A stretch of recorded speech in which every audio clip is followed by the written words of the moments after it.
Hello, everyone. Welcome. We're going to start in a few minutes. In about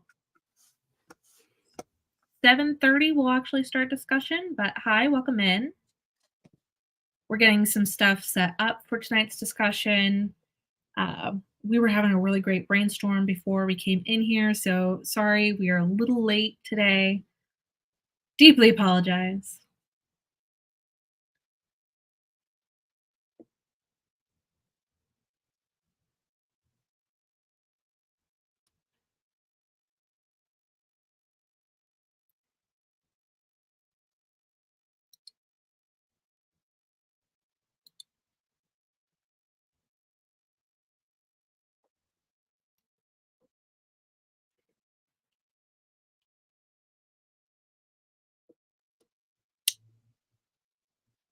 Hello to the one person who is currently watching us. Hi. How are you doing today? Hope you guys are doing great. Um, Hi. How are you doing today? Not me trying to pull the link to put it on the Discord. Oops.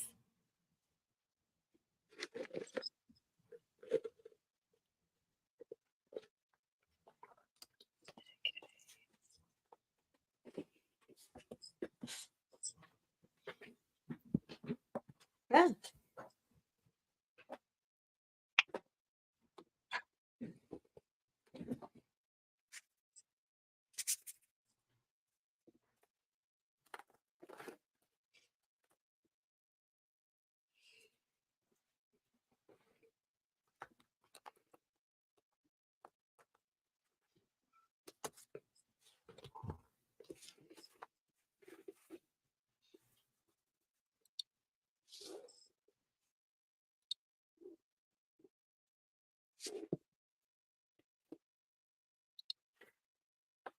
Hey guys, and we're just waiting on Laura. She is just finishing getting ready.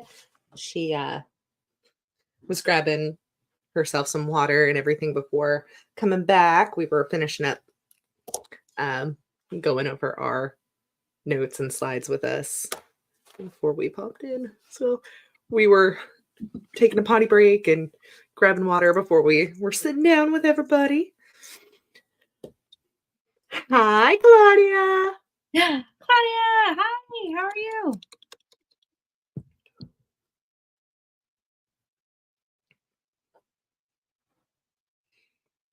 Me completely forgetting what I was doing. I was doing something important, and I'm sure. I'm like switching from one AirPod to There's Laura. It's Laura. Hello. We're doing good. I am doing delightful.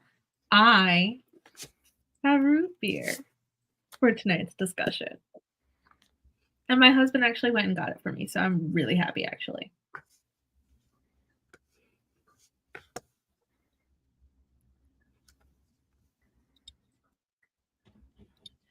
I'm adding our final slide that I had no idea existed until like 2 seconds ago, so give me 1 second.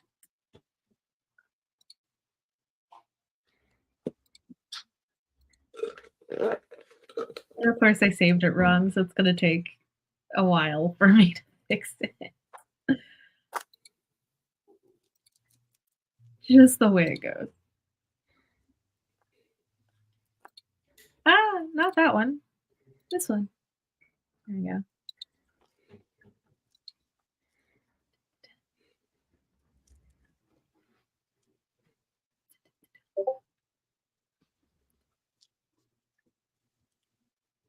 I remembered to ping.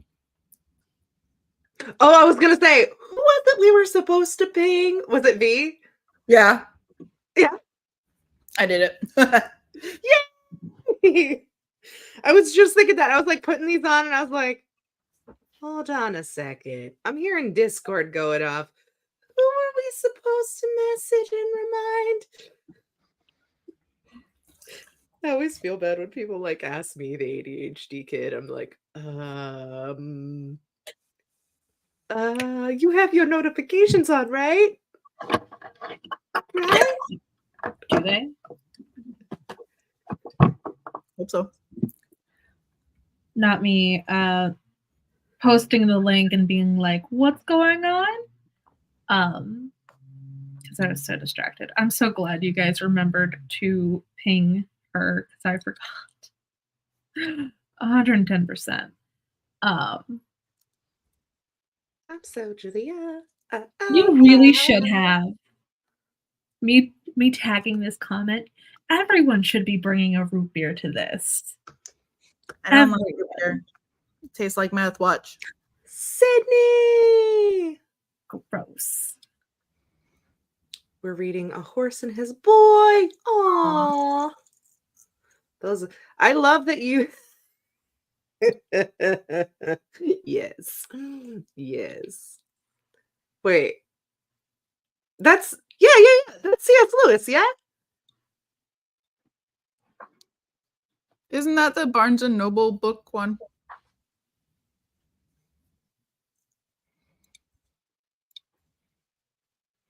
Why can't I remember what book this is? A Horse and His Boy, I'm pretty sure, is a Chronicles of Narnia.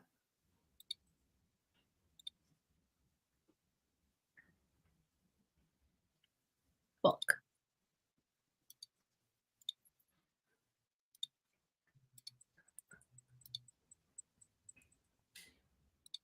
You are correct. Yes. Yes. Look at me. Look at me. I love that you just, oh God, I love this. I love that you just finished reading some CS. You're going to be so good for this conversation. Oh God. I'm so glad Sydney's here. Oh God, yes. We just finished Lion, the Witch, and the Wardrobe. Yay. Oh, I'm so excited for this because I remember, Pepperidge Farm remembers, back when, after my sister made me read this, I made Sydney read this, and I was like, hey, Sydney. Hey, girl. Hey. So I just love that you had bedtime with your kid reading the lovely C.S. Lewis, and now you're coming here to unpack and unwind in a very lovely fashion with Camp Damascus, and I'm so excited that you're here for obvious reasons that we will get into. And I'm God, I'm so excited because yeah, there's some stuff that I'm excited to chat about today.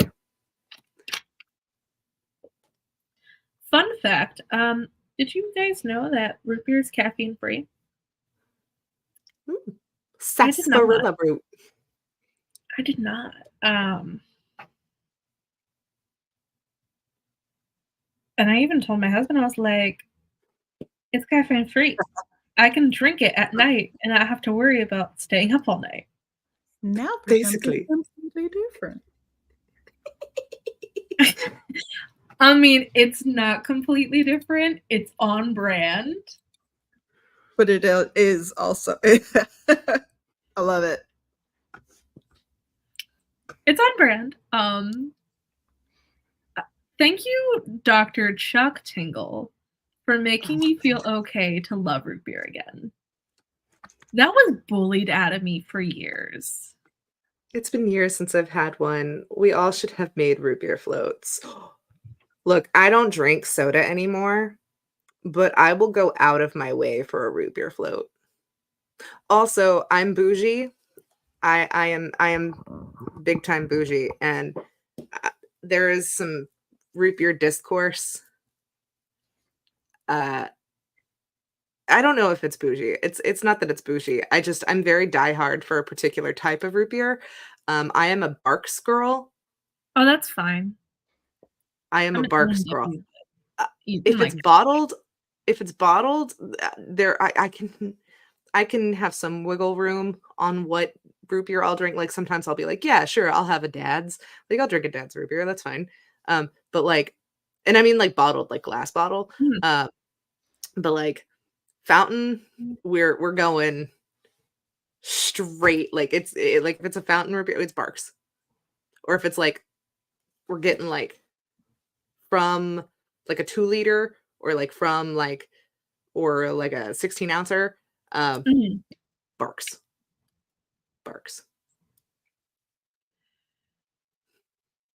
Again, I'm sorry you like trash when it comes to your root beer. I am allowed to be a snob about root beer. It's the only thing I'm allowed to be a snob about, let's be honest. That and yarn. I think everything else is just kind of mean. We're all allowed to have our tastes. Even if they are wrong. My taste is not root beer. That's fair. Okay. That's fair. That's why I we're was different, so Maggie. into root beer when I was in middle school, and I remember one year for Christmas, because ThinkGeek was still around during this time, my mom, love her, she went onto ThinkGeek, and as one of my Christmas presents, they had a kit that you can make, like, your own lava Oh, lamp inspired, lip balm yeah. with She got oil you a and flavor. glitter, like edible glitter, and they had a root beer flavor. Yeah. They had 2 flavors, and I have no idea what the other one was, but obviously I made the right root beer one, and it lasted for years, and I don't have it anymore because it went bad, obviously.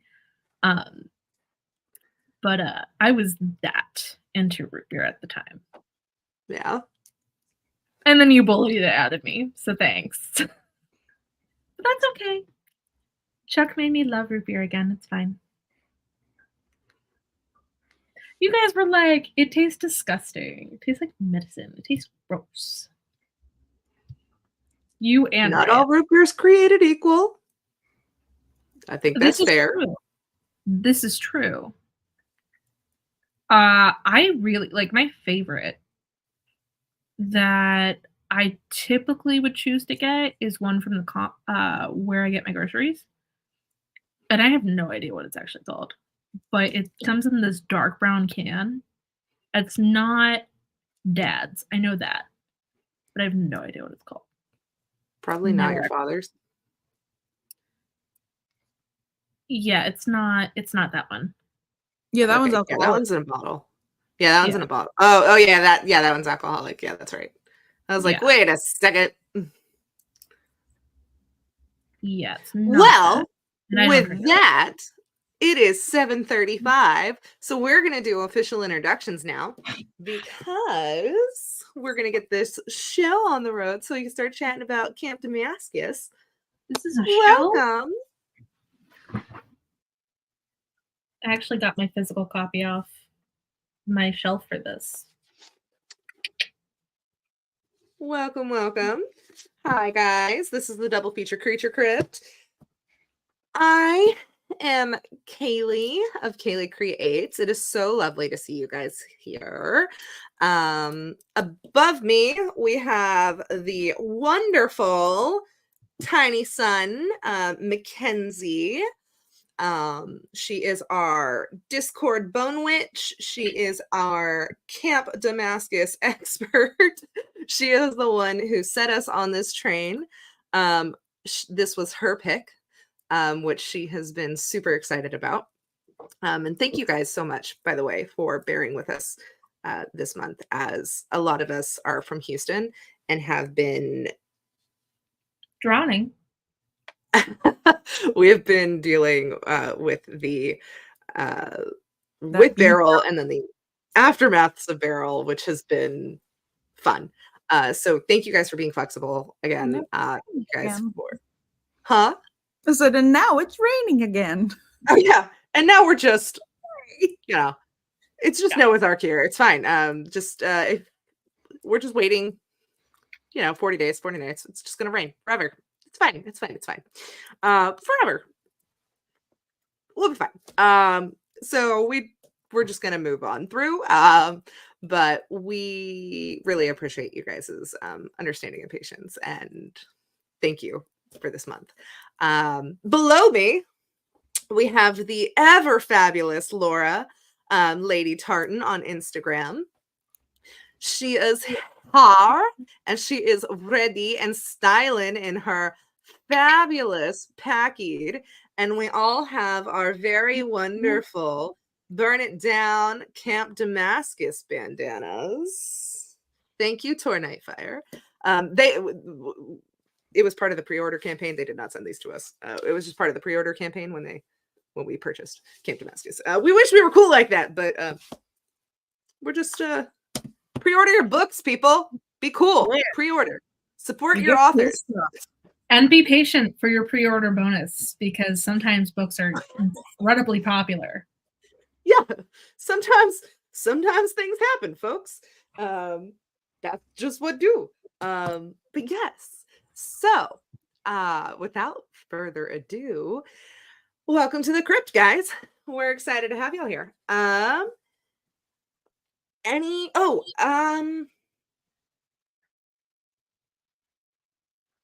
Before we get started, do we have any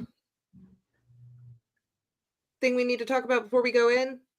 Just before I think about like starting the slides? Anything I'm missing? Not that I can think of. Excellent. Excellent.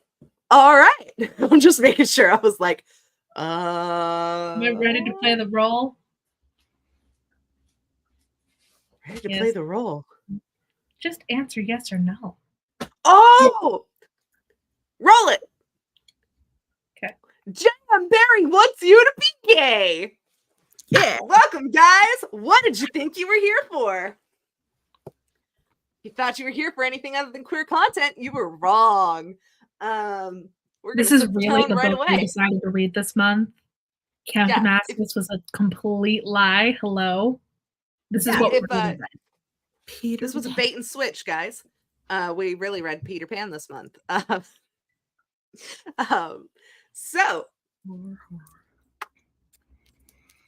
Yes. starting off, we thought it was pretty cool.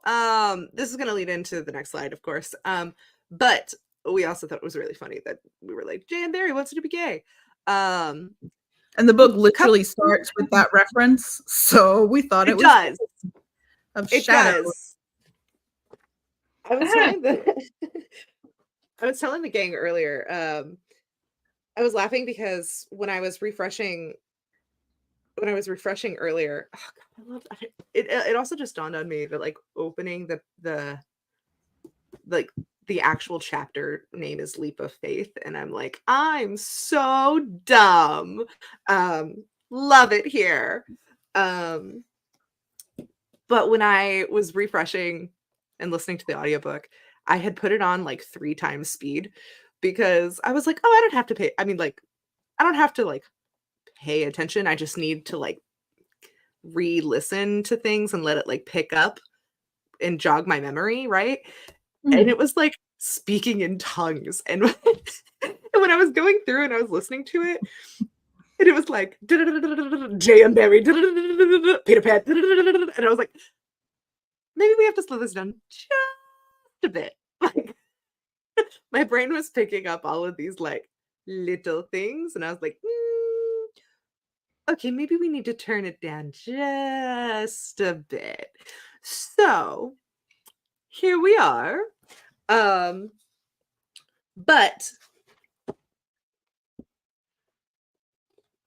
Yes. okay. One of the reasons we wanted to pick this up is because one of the big themes throughout the book is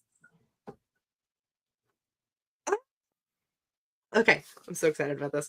The opening line of the book is, "You've got no shadow," Martina informs me, gazing down at my feet and then shifting her eyes back up to mine.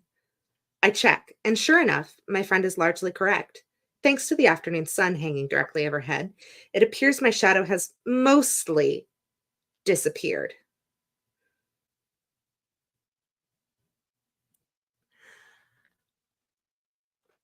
Now, I am going to just real quick, before we continue with our conversation, for those of you who are new here, or if you haven't had a DFCC chat with us before, this is a completely full chat of the book. So if you have not finished reading Camp Damascus yet, or if you are just now starting reading it, this is where I'm going to tell you, pause, don't go further, finish your book, There will be spoilers ahead. This is your last chance. Before continuing, I'm going to give you a second. Okay. Hi, welcome back for those of you who paused. It's so nice to see you again.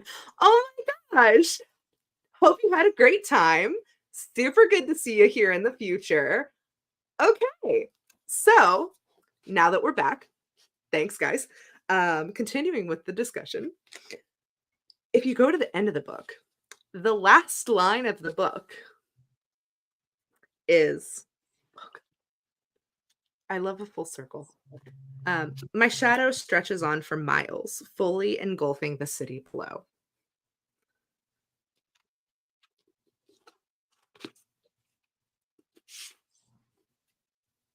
I am gonna toss this up between Laura and Mackenzie. Because I've like laid down the groundwork here. Jan Barry, for those of you who don't know, I mean, I'm sure you know now because you read the book, is the author of Peter Pan. Peter Pan, real quick, real easy plot, movie scenario, book scenario. What happens with Peter Pan? Oh, you're asking us to fill in. Okay. Yeah, let's All fill right. it. Yeah. Yeah, the Peter story Pan. of Peter Pan begins with him losing his shadow and trying to recapture it, and he wakes up the darling children. Okay. So goes our plot. So goes our plot. This is such a wonderful and poignant metaphor that we are going to be like that Chuck Tingle just throughout. Just sprinkles throughout and does such a fabulous job. This whole like His shadow is our main character. Yes, like the whole but what the shadow represents, and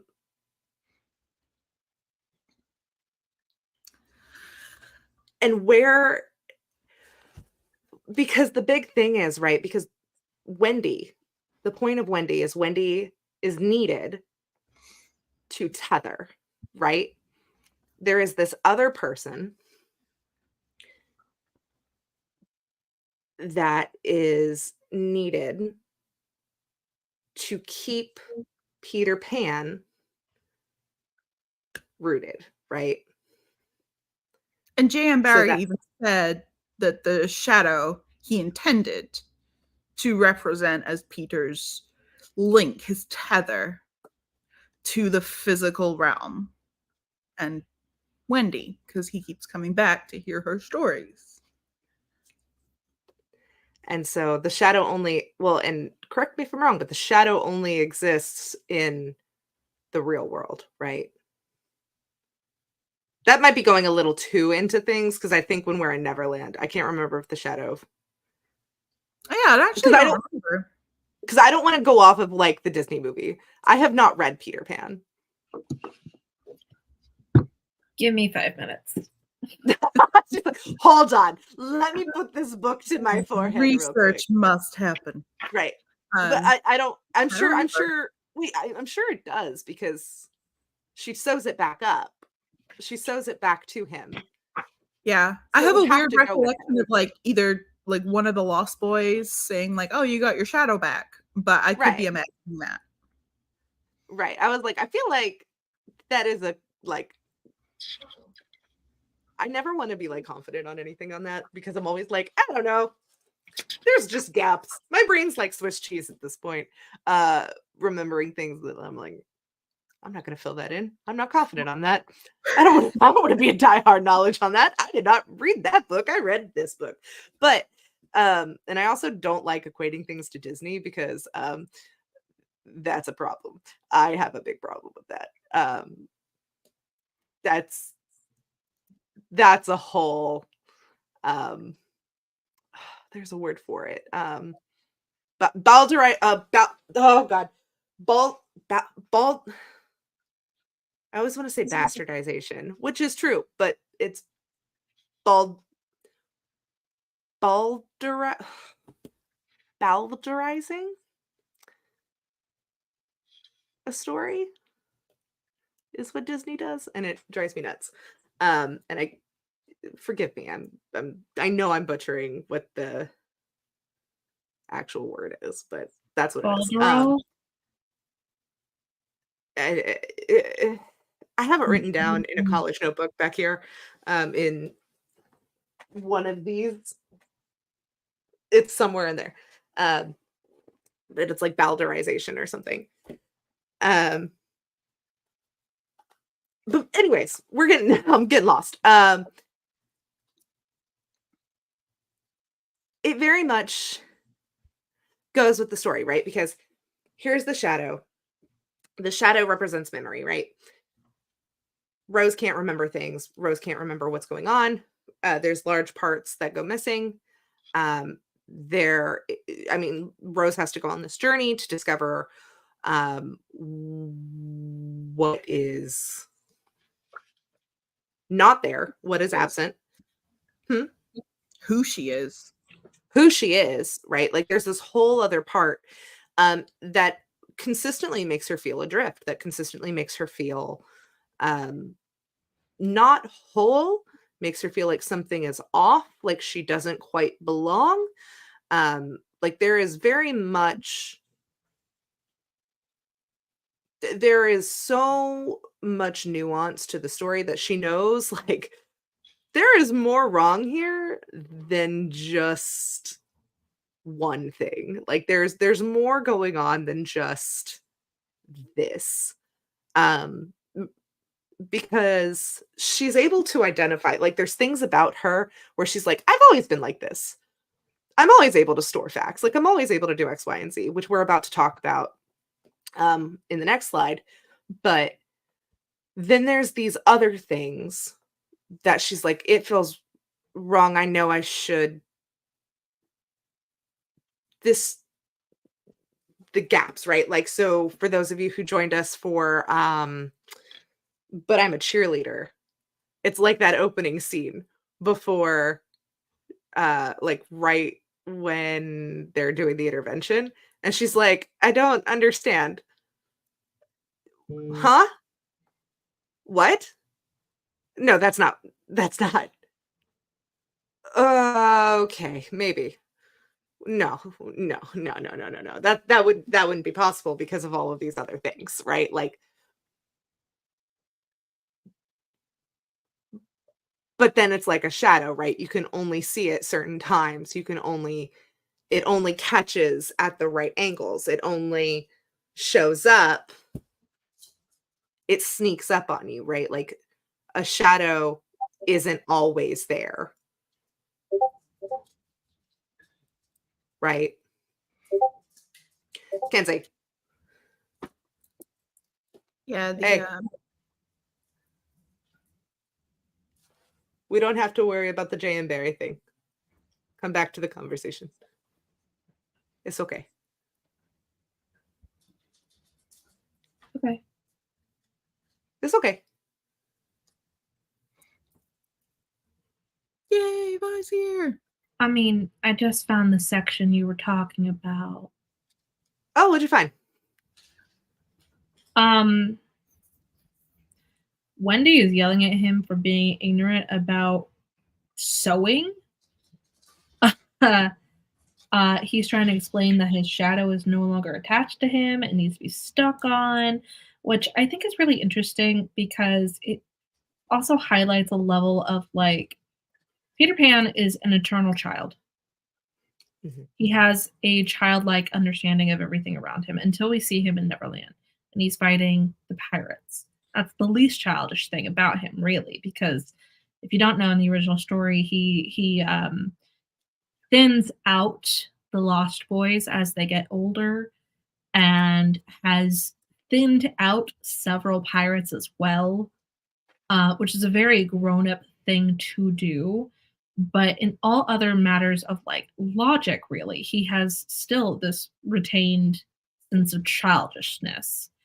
And he doesn't really understand the gravity of the world around him. And with Rose in the book, you kind of see an element of that there where she doesn't really fully understand certain things that peers her own age would be doing or would be understanding, in regard to like social life or when she's at the party later on in the book.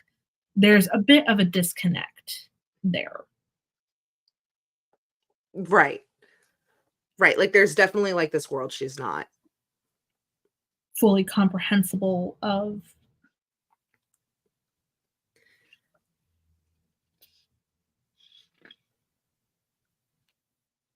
And so when I was reading that part in Peter Pan, I just kind of like, this is definitely like an allegory constantly throughout, even when we're aware of it and when we're not in Camp Damascus. And I have to pull my bandana off to him, because the layers keep layering upon themselves. Also, if anyone is interested, J.M. Barrie was theorized to be gay for Louis Stevenson, who wrote Treasure Planet. What? Or Treasure Island, really, but yeah. They wrote letters back and forth between each other, that were pining for one another.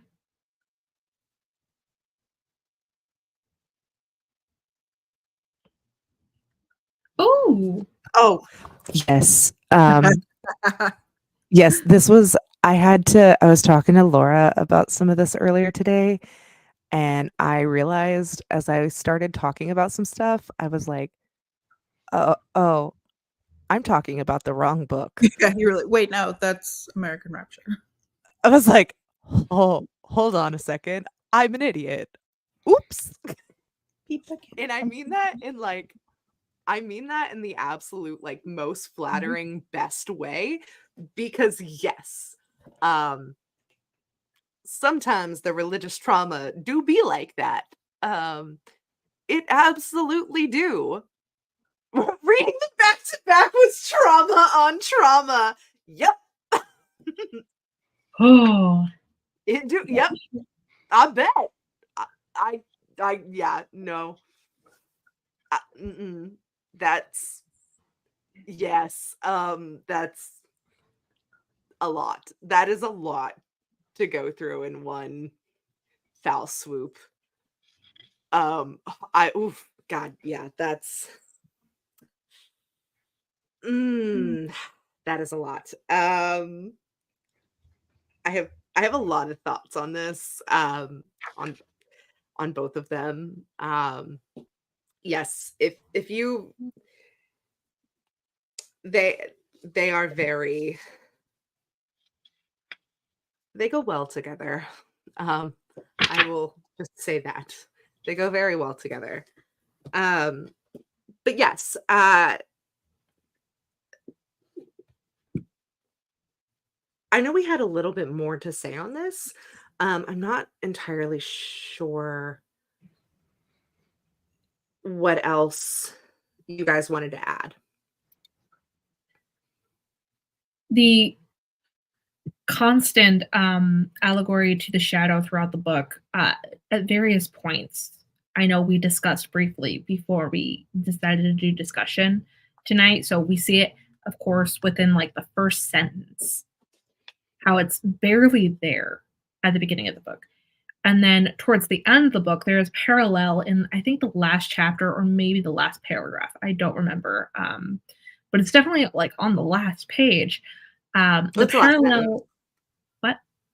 It's I mean the last sentence of the last sentence of the book mirrors the first sentence. Exactly. In Chuck Tingle's context, the shadow is more for finding Rose's true self and staying with it.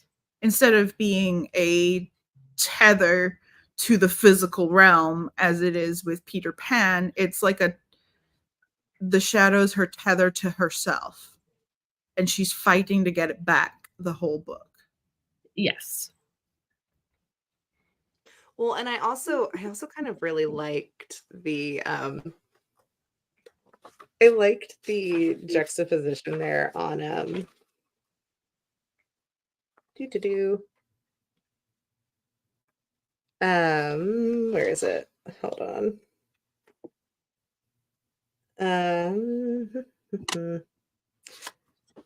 I like that she goes from you've got no shadow to her shadow engulfing the entire city. Yes. So it's like, and I think that is very important for us to talk about in the beginning, like that juxtaposition right there, because this entire discussion, we're going to keep coming back to that right there. Like, how do you go from having absolutely no shadow, right? You have no shadow Hmm. to a shadow so big, you're engulfing an entire city. And what does that even mean? Like, I think that right there in itself, like that is And to bounce off of that, one interpretation of the shadow for Peter Pan specifically, because it's always essentially falling off of him and it has to be sewn back onto him in order to stick. You can't necessarily glue it either. It has to physically be tethered to him in some way. He's always looking for it because it keeps bouncing off of him, is one interpretation thereof his inability to attain and reach adulthood. And when we are with Rose the entire time, she's not only having her own path of self discovery, we see her grow up from a 20-year-old infantilized church kid to a full grown adult who can take care of herself, who can be with who she loves, who can develop this life for herself. yeah. And so the shadow growth talk definitely reminded me of self-actualization. I love the comparisons to Peter Pan lore. Yeah, very, very much so. Well, and not only, I mean, if we're going to be on the topic of self-actualization, I think that's very important, especially with Rose, because if we're going to go to the next slide, with Rose in particular, there's so much to be had there. Next slide. Okay. Quirks, special interests, and character contributions. This is something that with Rose in particular,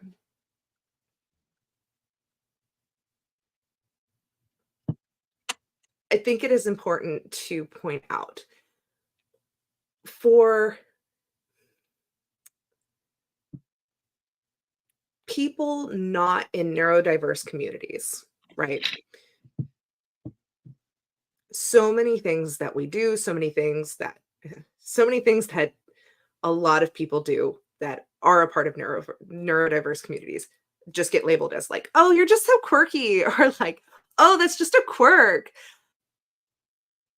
However, for those of us who live in the neurodiverse communities, for those of us who are a part of this, it's much, much more than that, right? Like, it's not the fact that Rose can just, like, it's not the fact that Rose has all of these different things that make her seem anxious. It's the fact that Rose is very, very, very deeply interested in things and researches them very, very much. And when she gets piqued or when she gets, in these situations, her brain is able to rattle off facts because she's learned so many of them, right? So that is a very important defining trait, right, of Rose. And it goes into a lot of different other things. But I think we wanted to really point that out.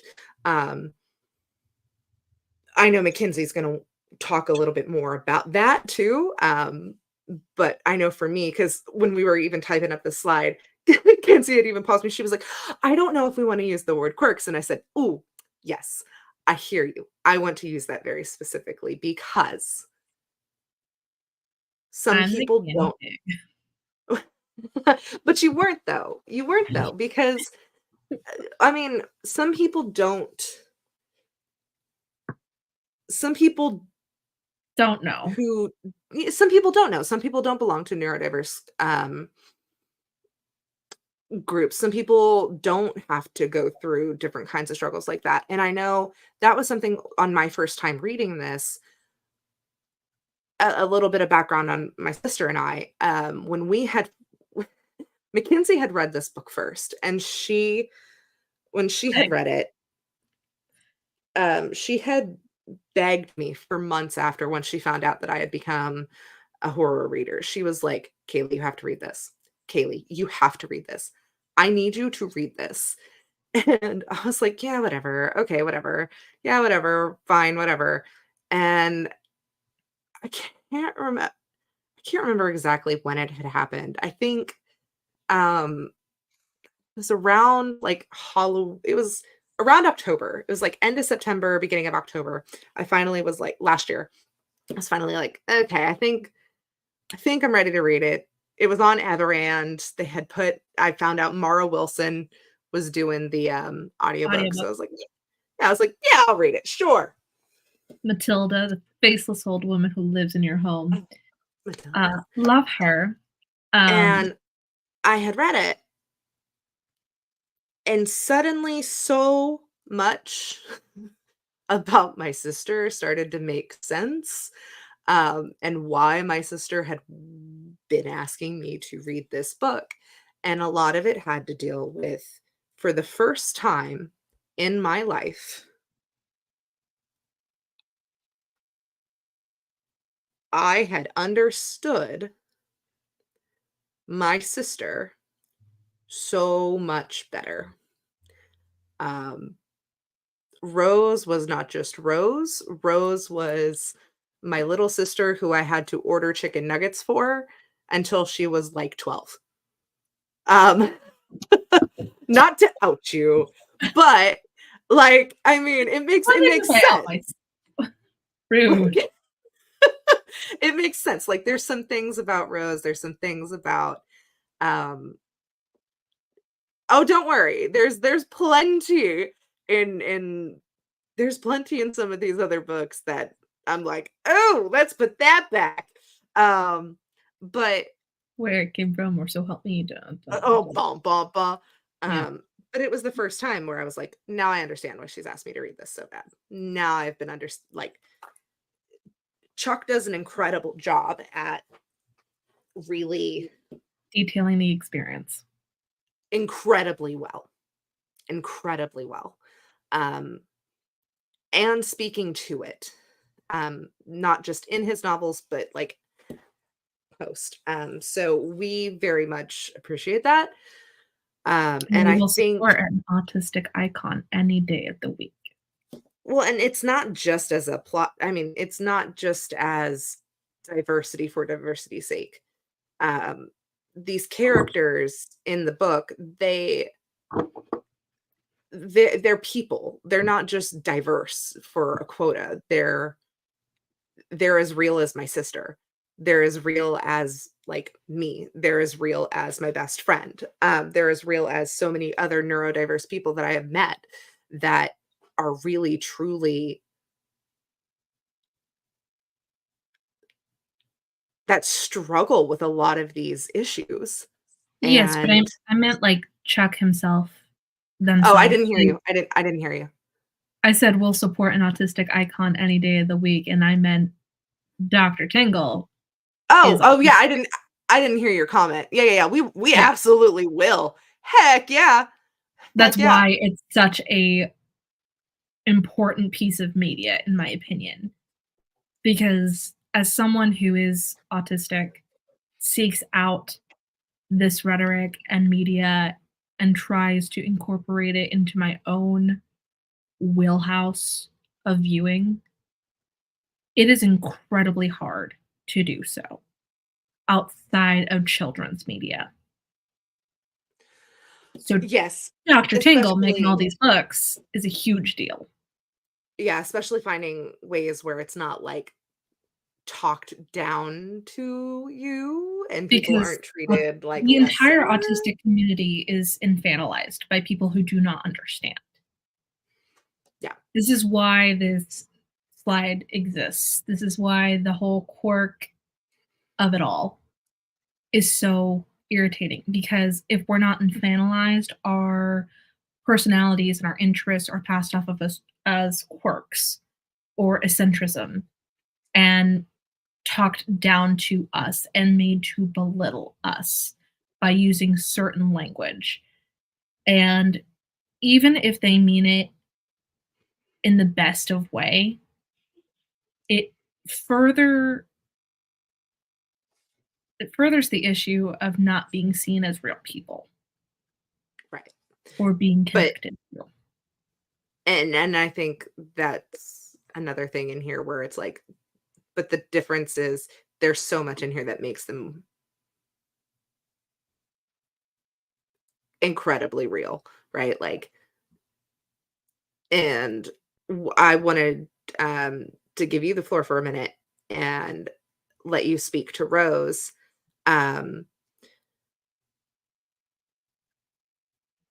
What were some of the things in here that were some of the most empowering contributions? Like, what were some of the most very like what were some of the things in here that really just you appreciated the most for the character building and the world? Just the variousness of it all. Because your special interests when you're an autistic person is a huge part of who you are and your personality and what you display and put out there for the world to see, honestly. The For Titanic. what? The Titanic. Come on, I can't pull off any more things from my shelf. Come on. Please stop. Because I will. For Chuck, clearly it is root beer, and that transcends into Rose Darling. I mean, she has passages where she'll just randomly talk about root beer. Icon, love her. It's sporadic. It's never like when it's really truly important, but it's there, and I love that. I love that about her so much. The various I cannot get this out of my head and simply go to bed. I need to take out my secret phone and research what is going on right now to me, because why don't I have a door on my door frame? What is going on? I don't know. What am I coughing up? What are these flies? What kind of flies are it? Let's go to Wikipedia. Let's learn everything about fly larvae and what kind of flies these are possibly. And like suddenly by the morning, you have like a specialization in some weird, mundane bit of knowledge that everyone else, if you open your mouth to it, they're just gonna look at you and go, how do you know this? Why do you know this? Who are you?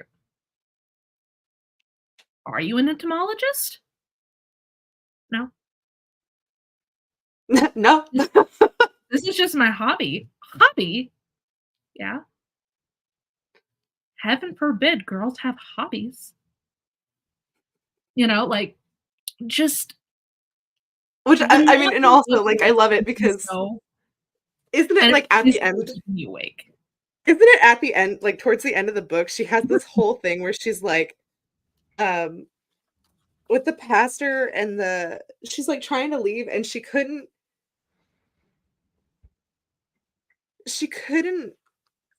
they're like trying to evacuate and Yeah, she sees them all on the ground.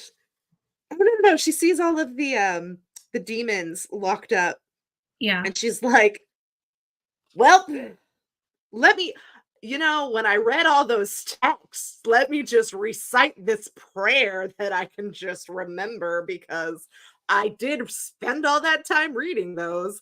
Let me just unearth that from the brain. Yep. And Yep. everyone's like, how did you do that? And she's like, I read. Like, I read I also just- the attention to detail that Rose has. Because I think this is one thing that I kept bringing up over and over, trying to format this discussion in any kind of readily digestible format, really. Oh, I Um, found it. I'm so sorry. I'm so sorry for interrupting you. I How found dare the you? passage. I know. It's the ADHD golden retriever. I'm sorry. I found the passage, the exact I passage hate of it. it. It's fine. It's 238. I quickly rattle off the words, fully expecting that this incantation will do nothing, and I've reached the end of my mortal coil.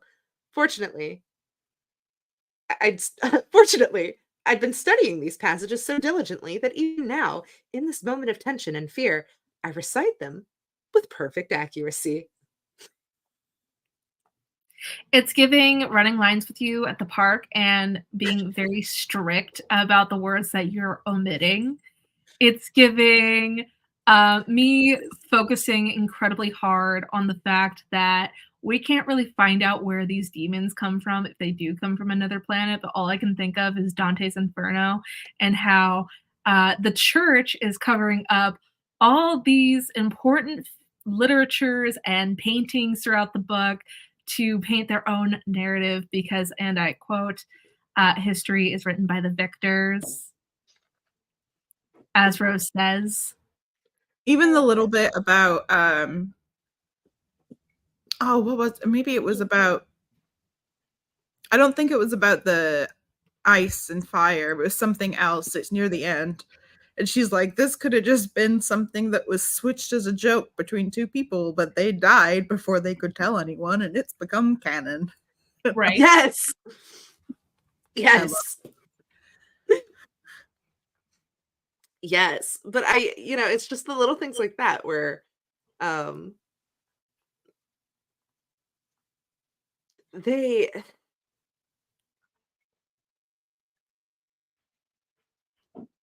I also think, sorry, my brain's moving faster than the thoughts. The thoughts are thoughting. The thoughts are thoughting. No, but even then, right? Like if we want to go, I can't go there yet. We haven't gotten there. We're going to talk about this in a minute. But I can only imagine how that can feel very how that can feel very claustrophobic sometimes, all of those thoughts. And she left. She left. I'd never left. I was here the entire time. My husband wanted a cat that he could drag with him to bed. No. One thing but I noticed with Rose that I wanted to tack on about what we were saying about these being fully actualized people, not just yes, neurodivergent signposts or like, hey, look, we can tick this box. We can Or tick stereotypes. Yeah, is that it was Rose's self-awareness, but the bit that specifically got me and struck me of how well Chuck wrote Rose is her self-awareness that she was also a part of the problem. Yes. Oh I yeah. feel like in any other story, it would have been, she would have been confronted with that by somebody else and then being like, oh my gosh, they're right. But it wouldn't have made sense with how self-aware we'd already seen Rose to be. Like Yeah. the only thing that would have made sense is for her to recognize that about herself immediately. And Yeah. it was just that follow through on a character trait that I thought, was it maybe less dramatic than a confrontation with somebody else? Sure. But it was also much more authentic. Well, and are you talking about like on page like 185 where she was talking with Willow and she had this moment where she's like, Willow is silent listening. I spent a lot of time doing work for Kingdom of the Pine. I explain, I ran donation projects and brought in money for the church. I thought I was helping people. And in some ways, I probably was, but I was also funding some pretty horrific stuff, namely demonic conversion therapy. You know what that sounds like to me as an autistic person? It sounds like volunteering and advocating on the behalf of Autism Speaks. Yeah, Mm. yeah. Sweet bit. I feel like I need to And then take 7 showers. I love Willow. I love Willow so much. I love Willow so much. Willow's like, you had no way of knowing. Actually, I did have a way of Did. knowing. For real. That is literally the funniest part about Rose is just the amount of like A, rage, B, the self-aware rage, C, the no, I was fully complicit and I had no reason to be this complicit. And there was literally every opportunity for me to research this. And I didn't. And I feel dumb because that's all I do. All I do is research. I love this so much for you. Like, hi, I'm Rose. Nice to meet you. Even I on just- page 117, I was a cog in a terrible machine for years, and now I'm honored to be the monkey wrench dismantling it. Yes. 100%. Fight the power. Also, the note I put in my Kindle about the next bit was like, religion's taken a backseat to other organizations that are willing to embrace capitalism. I wrote, someone tell Joel Osteen. Quick side note that I just saw looking up my highlights. I love that for you. Excellent. Are we going to talk about this slide, by the way? Yes. I think you went a little too forward, but yeah, we could talk about it now. This is fine. This You is guys fine. brought it up. Well, I was gonna talk about it later, but yeah, it's fine. We can talk about it now. Make my life Yeah, hard. because we talked about the shadow. We talked about I'm Rose. sure those. Yeah, I'm sure like Rose's thoughts. I thinking like that all the time. I'm sure feel incredibly suffocating. I'm sure it can feel incredibly claustrophobic. Like, You're stuck in a loop. You're stuck in a labyrinth. You can't go anywhere. It's just always there. it must. Yeah, it must get really like. Tiring. Exhausting. Yeah, it has to, and I think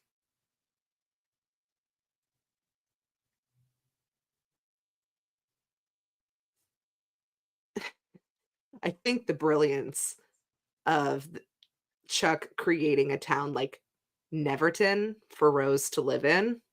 Oh my god. Even the name. Yeah. Did everyone else just have that moment realization? Yeah. Neverton, Neverland. Yeah. I Hi, keep welcome to homophobic Peter Pan. getting like the more I keep saying stuff out loud. You ever read things and it doesn't land, but you say it out loud and you're like, Oh, yeah. am I dumb? It's okay. Beast in the same Can't boat. believe I never We did just that. witnessed all three of us realize it in a row. Like, what? You know what I Oh, really thanks, hope, Sydney. sincerely? I sincerely hope that at some point, I just hope that like I Chuck think we Tingle. uncovered. I really hope Chuck Tingle watches this one day and is just like, that was great to watch. Right. Even just the clip of us being like, 100%. Oh, we're just. It's his. You know what? It's his timeline. We're just trotting in it. That's Yes. just how it is, y'all. We're just I buckaroos. feel like we happy should to have be had here. those like Monty Python coconuts for horses every time we bring up trotting. Yeah, right. That's it. I just got it too. Wow. I'm glad we're not alone in just realizing this. I think what took me so long is because in my head I always hear Ben Folds as Effington first, Oh yeah. and then everything else hits. Like anytime I see like a ton, I'm like, well, whatever. But this time I'm like, I'm really taking that J.M. Barrie thing like the whole way. I'm like, oh Oh, we're man, still stuck on slide 1. help! I'm still at the restaurant. Stick around, folks. We'll be giving away DFCC friendship bracelets. But that's a surprise tool we'll use later. Welcome to TFCC, the Eras tour. Okay, so we would like to shout out Roger for this one, actually, Yes. because he had brought up and sent us in a message. Roger, Innocent Ink, for those of you guys who Sharp follow. Bouquet in the Discord. Yes.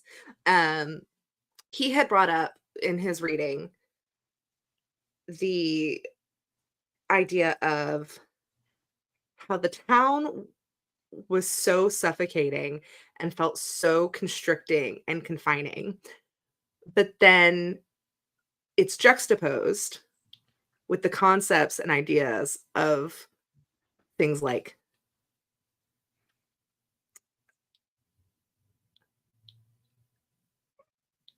the flies with wings escaping, things like Willow's bug collection that's, deceased but free, like free but trapped. Brought up things like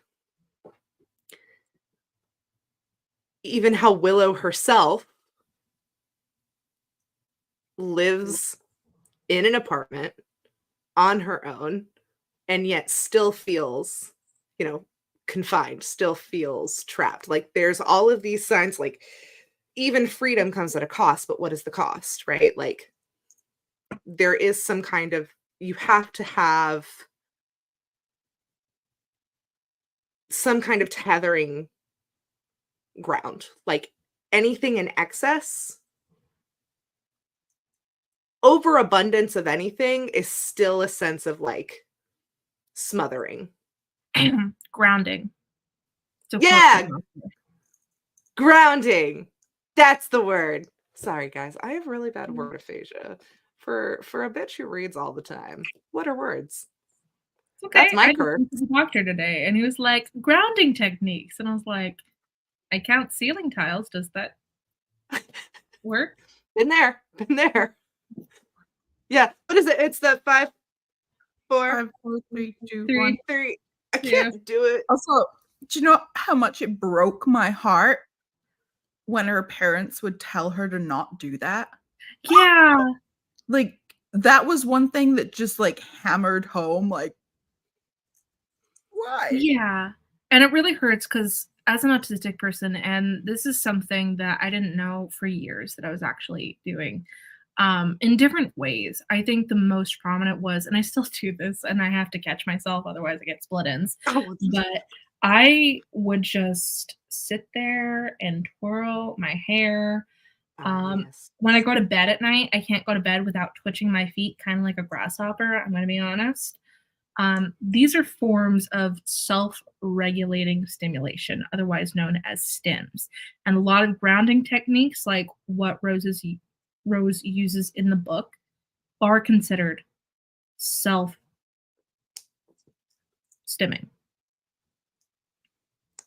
Yeah. It's meant to regulate the nervous system and calm oneself down. And some stimming is done out of happiness, out of joy, which is, I think, the most stereotypical display thereof is like the autistic arm flapping, hand flapping. But there's many different ways to stim. And when Willow does it with her. Exactly. Yeah.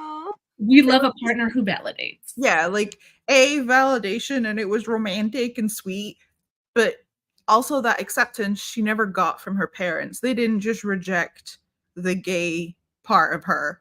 They anything that didn't fit their mold, they tried to stamp out. And here's Willow, who is proving how love is real. Love is real.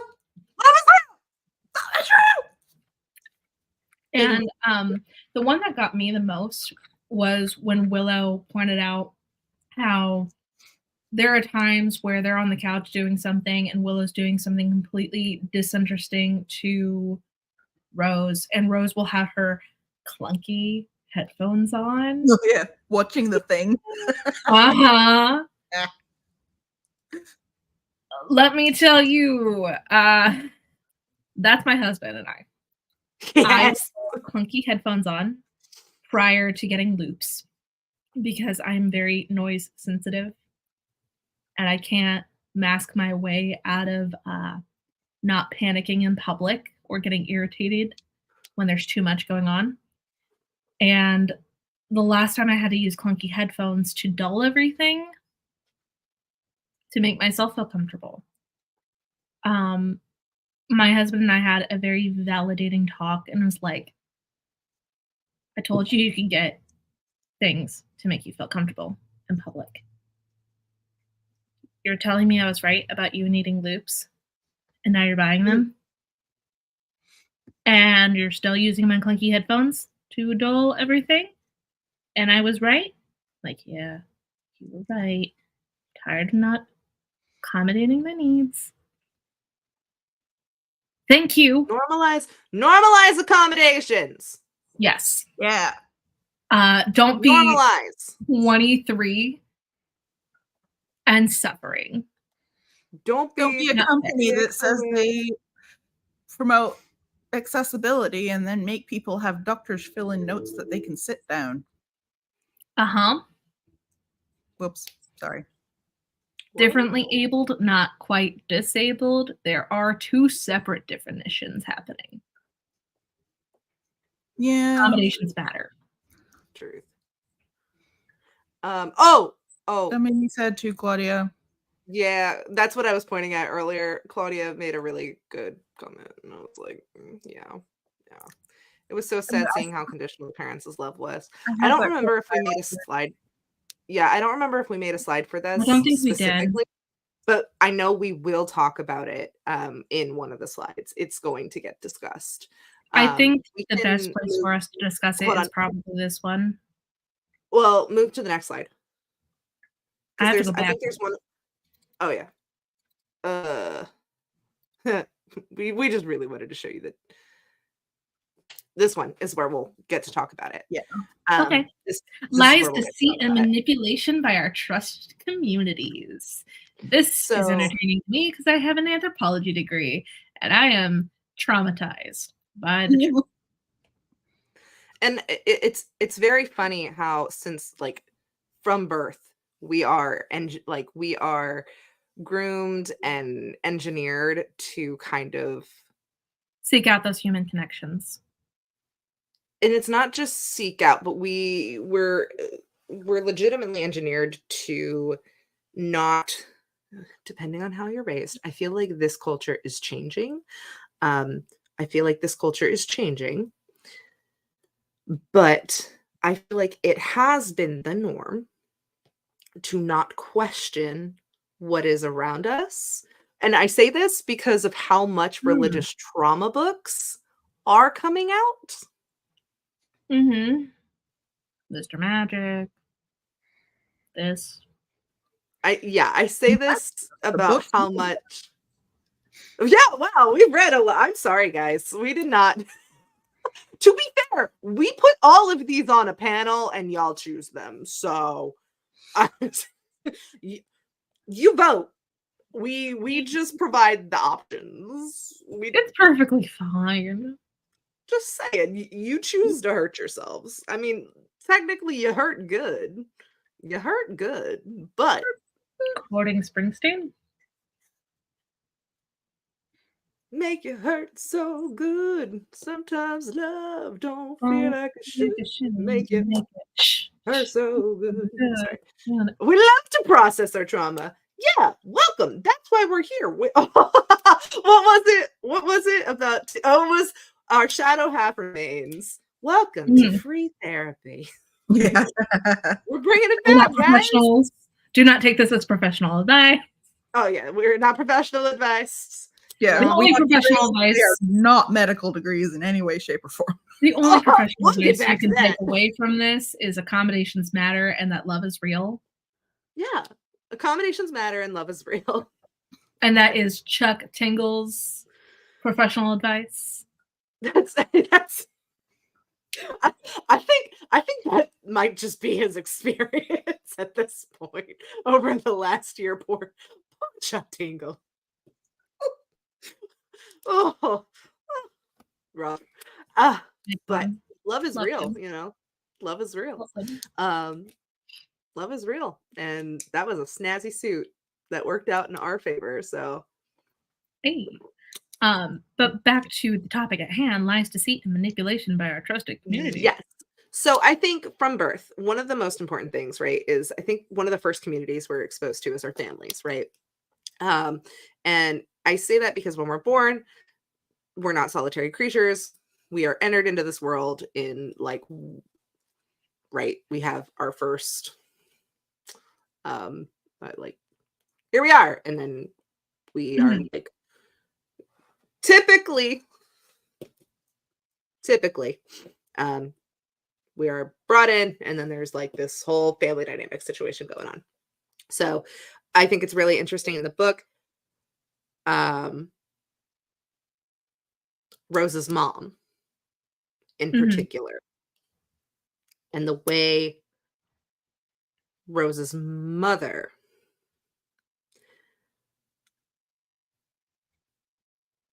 lies and manipulates and goes about her interactions with Rose, and her motives, I think, is a first level. Laura, I think you had some things on this you wanted to bring up in regards to the mom. Yeah. I mean, part of it is I genuinely want to hear everyone's opinion on her, because I was very conflicted. But particularly, it's just she's described as this almost perfect sounding 1950s housewife. Like, she's always put together. She wears dresses. She looks beautiful. She runs the prayer group and the book clubs. And she's just, Lisa Darling is just the perfect wife, which is slightly suspicious. But yeah, the scene where she meets Rose at the end and intercepts her from going home.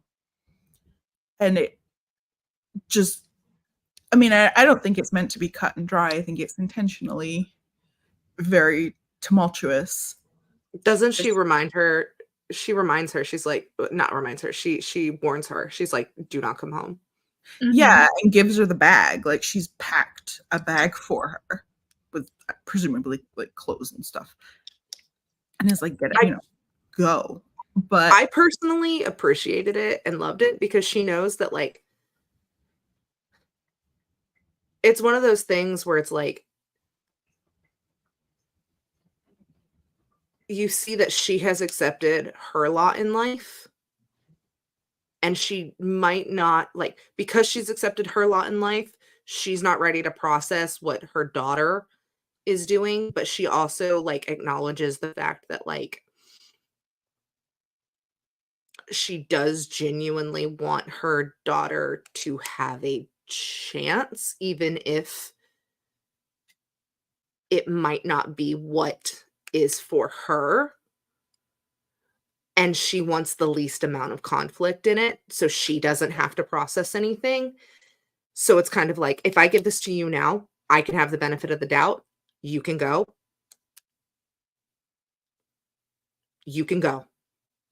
But I wonder if it was it an altruistic act? Like, was this the desperate act of mother trying to protect her daughter? I don't think it was. I think it was, I can't process this. Yeah. I'm not ready to process this. I don't know how to process this. But I know this, like, there's something. Yeah. And I would rather have you eliminated from the problem, because you are the problem. Like, you are the issue. You yeah, you are the problem. You need to be removed. I cannot process this, but I know I have taken care of you for several years. And even though I cannot process this, I don't think I want like the most, like I don't want the worst to happen to you. There is that like like that, and I say that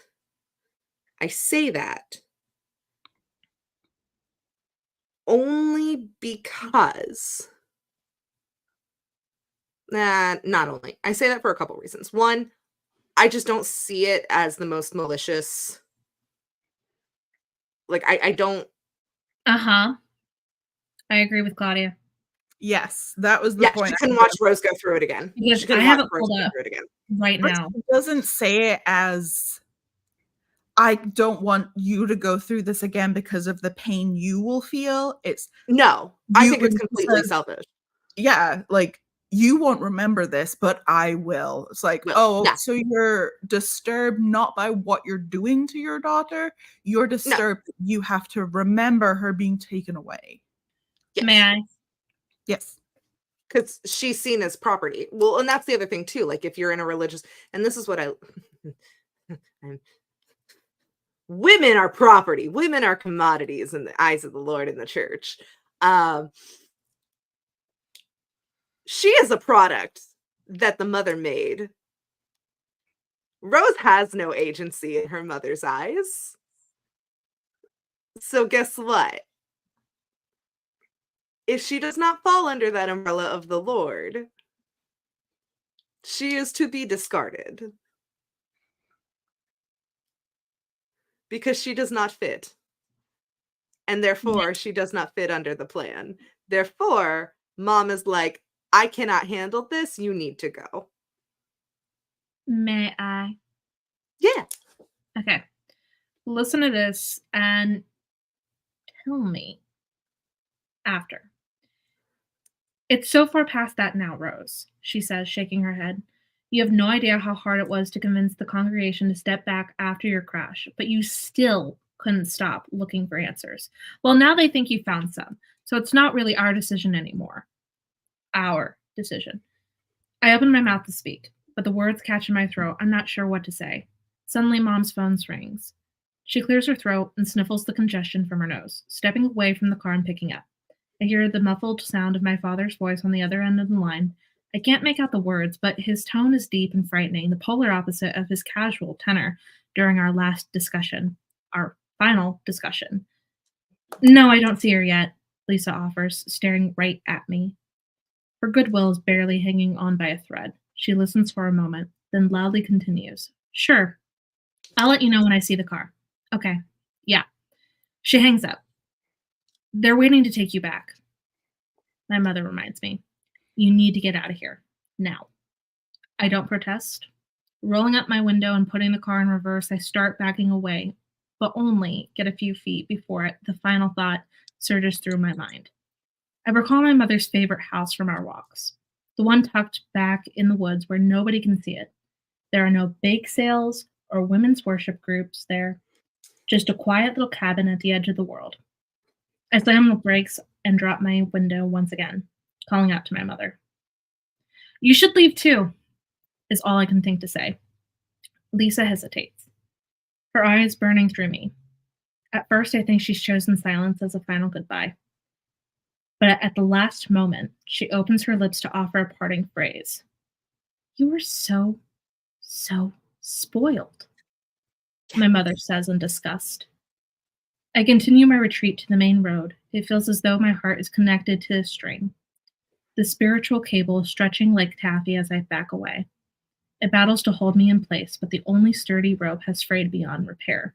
The farther away I get, the more taut the string grows. It aches so badly, but finally, it snaps. Okay. The strangest thing. Sorry. Mhm. So it was this book. It was this book. I think that's a good place to cut off for that. So it was this book. It wasn't American Rapture. I was confusing two books when I was talking to Laura earlier, but now I'm very confident to say I do think she had. Okay, I do think that there was a life that her mom wanted. I do think that she was like, she recognized she cannot have that life. She is very bitter about it. She couldn't watch it all happen again. I think she does have some kind of love for her daughter. I think she is going to miss her daughter. I think it was kind of like, there is a life that I can't have. Like there is a type of, I feel like it was all a front to push her away to keep her protected and not put her back in that situation. yeah. Well, and there's also like a type of like camaraderie and commisery, Mm-hmm. right? Like neither one of us are living the life we can have. So why don't, like, you form secrets, you form a bond, you form like a type of thing, right? Like, or it goes the other way, right? Where you just are bitter and your hatred. I think another Southern Book Club's guide shows this kind of dynamic really good too, of like a perfect housewife who is kind of like really done with her shit too. Yep. But I think there was a life, there was a whole other thing that she wanted. And it's that statement right there, that you are so spoiled.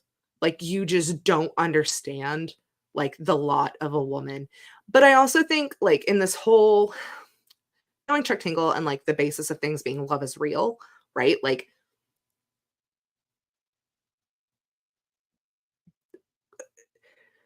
there are some things, and everybody's different, right? This is a big, everyone's different, different beliefs, different ideologies for different people. You don't get to choose your child, but you choose your husband. Like, you don't get to choose the kids that come into this world. They just become their own person, and they're going to leave you anyways. That's just how it is. You raise them, so they leave. Your partner, you choose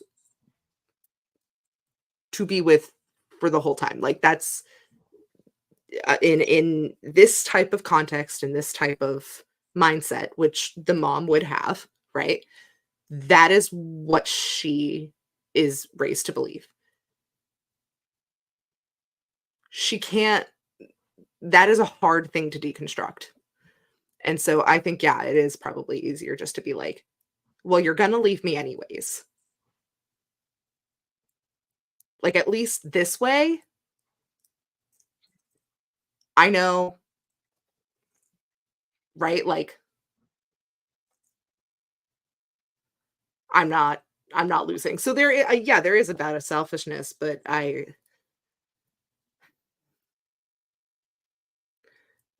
think it was,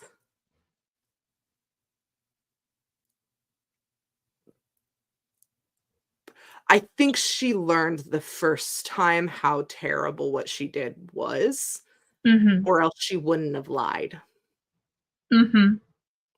about the car and everything and waiting.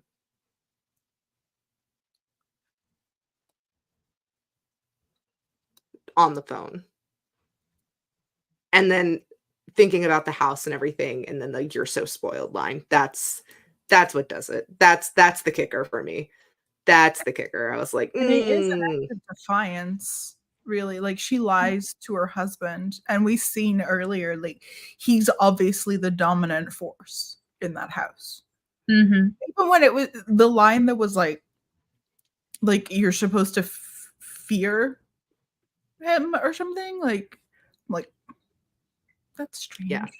I don't feel like people should fear their parents. I mean, respect, sure, maybe a little fear, but the way it's described is Yeah. Extreme. so she, by even just doing this small thing, that's the only defiance she can manage. But she did do it. So She did. She Yeah. did. And sometimes it's those little acts that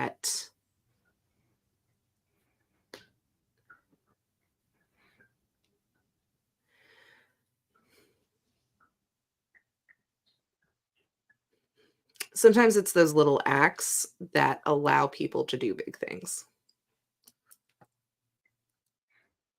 Because when people have been raised and indoctrinated to believe things, especially in like, I mean, the big thing is like trusted communities, right? Like that mom, her mom was raised to believe that that community would never do anything that bad. And I think that's a big thing about this whole conversation, right? Is the community that the mom trusted to do the right thing so she could keep her daughter, keep her family,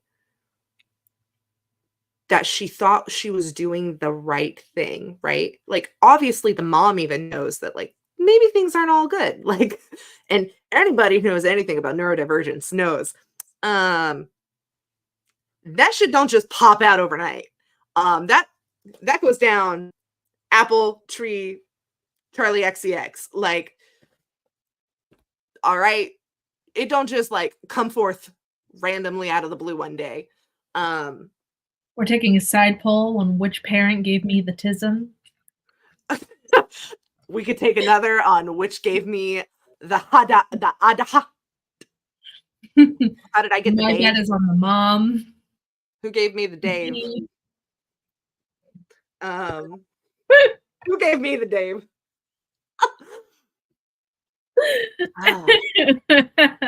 Anyways, oh,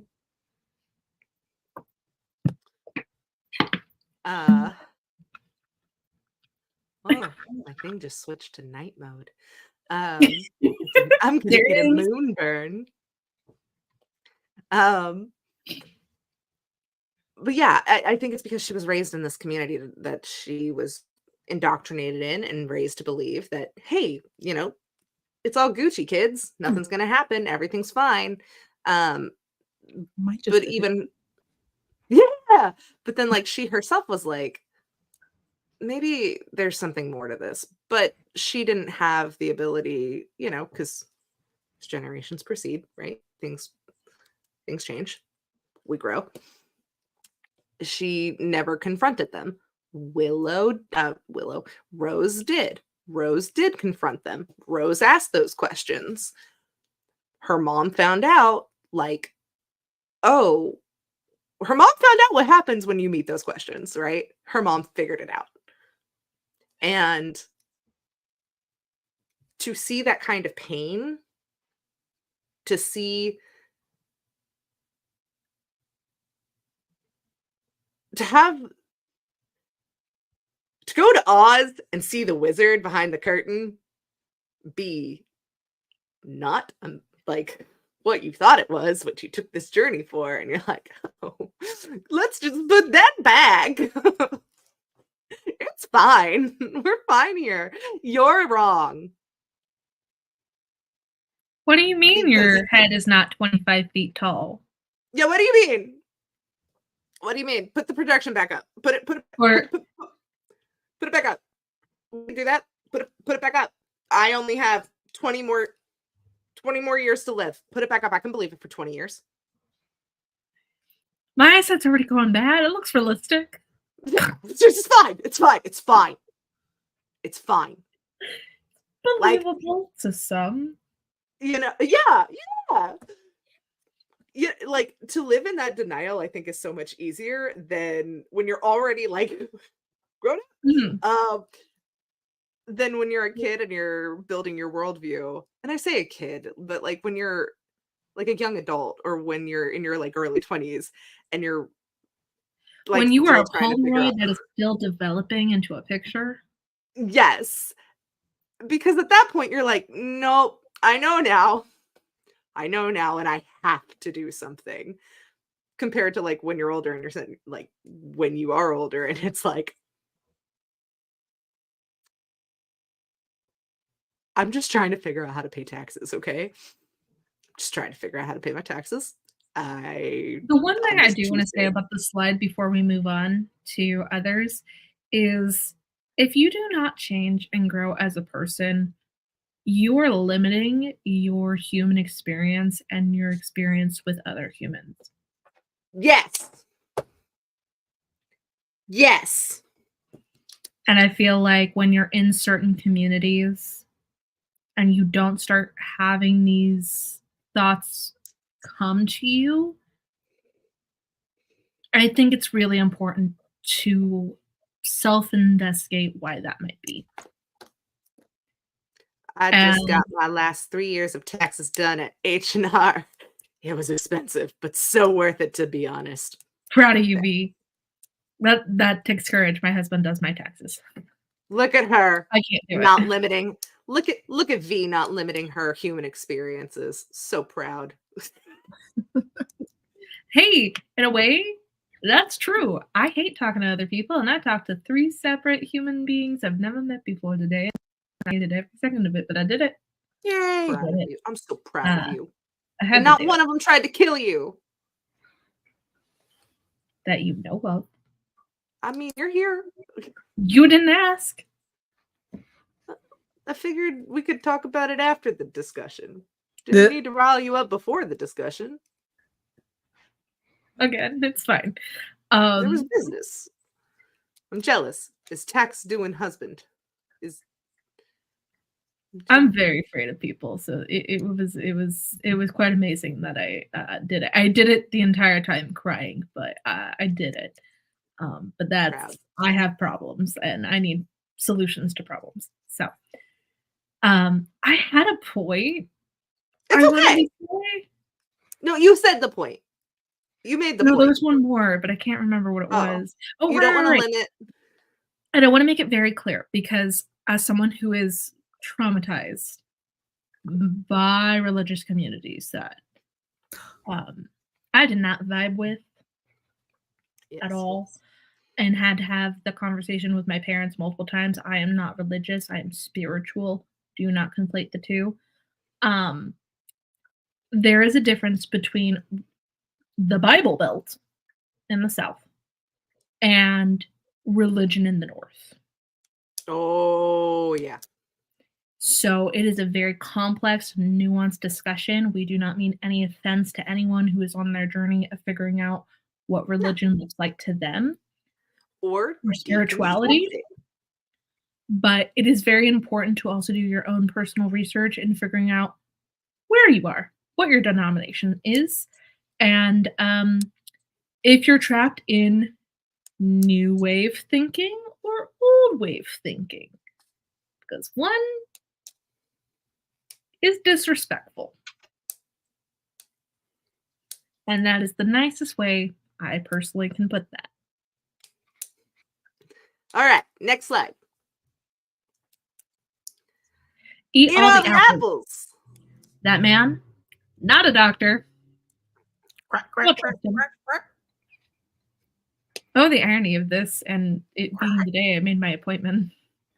I'm gonna let you two talk about this one. Medical zealotry at its finest. Your doctorate in theology, not a doctorate in medicine. Don't come with me anywhere with your medical supplies. Like, all of this man's qualifications came from Camp Damascus. Yes. So this is where we're actually going to talk about. I say I'm going to leave this to you two, and then I realize this is actually where we're going to talk about the article. I want a button for any time we're like, I'm going to back out. Wait, I need to tag back in. I need a button. Like at Fogo de Chao, you have the green side and the red side. I need it to have like a buzz sound. Guys, you're going to go to our parents' house and you're going to find the buzz controllers. And you're going to hook up the station too. Okay, you're just going to buzz it. Stay focused.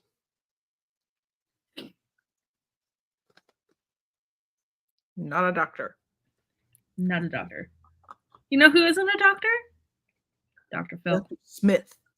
The entire time that this man would pop into the book, all I could visualize was Dr. Phil. And I'm like, I do not trust you already, sir. Also, his name is Smith. It's the most generic name. It is the most generic name. Shout out to our mom for having the most generic maiden name ever. Also, isn't there like Bend? Dr. Bend? Yes. Pastor Bend. Bend over. Oh, Pastor Bend. Pastor Bend. Uh-huh. Pastor Bend. And this also plays into like our trusted communities things because he's what, a therapist Pastor or a coach? I'm getting it. It's ironic Bend. because Thank you. the straight converted, Thank you. I was like, Converted to Pastor straight. Bend. and his name is Bend. A bend is not straight. Pastor Bend. Well done, Chuck. That was funny. Correct. He's funny. Anyway, back to what I was saying. You're a therapist for a church. One, I didn't think the church believed in therapy. I thought it was all guilt, but it could be completely wrong. That's just Catholicism, I think. That is all guilt. I thought religion in general just had guilt associated with it. Oh yeah, But then again, we can't say that because Judaism is not like that. They do not do that, to my They have knowledge. grandmas. They have grandmothers too. Yeah, but it's not like guilt. That's more like Continue. worse. Keep going.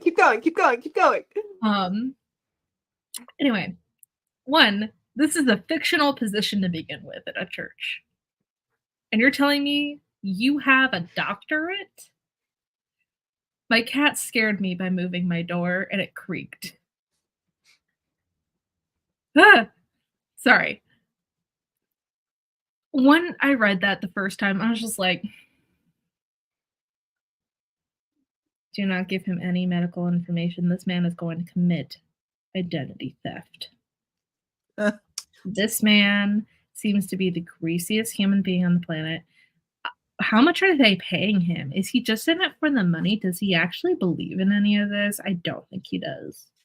I think he he's does, because when they confront him at the end, he's He like absolutely does believe full in it. zealot because- mode.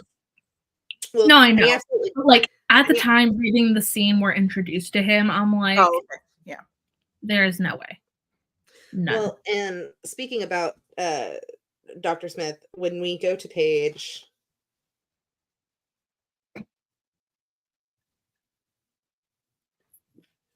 sorry, I just got caught up in another Rose memory dump, which made me giggle. If you go to page 109, nope. There's okay, so there's a couple from 109 to 112. There is it's the scene where Dr. Smith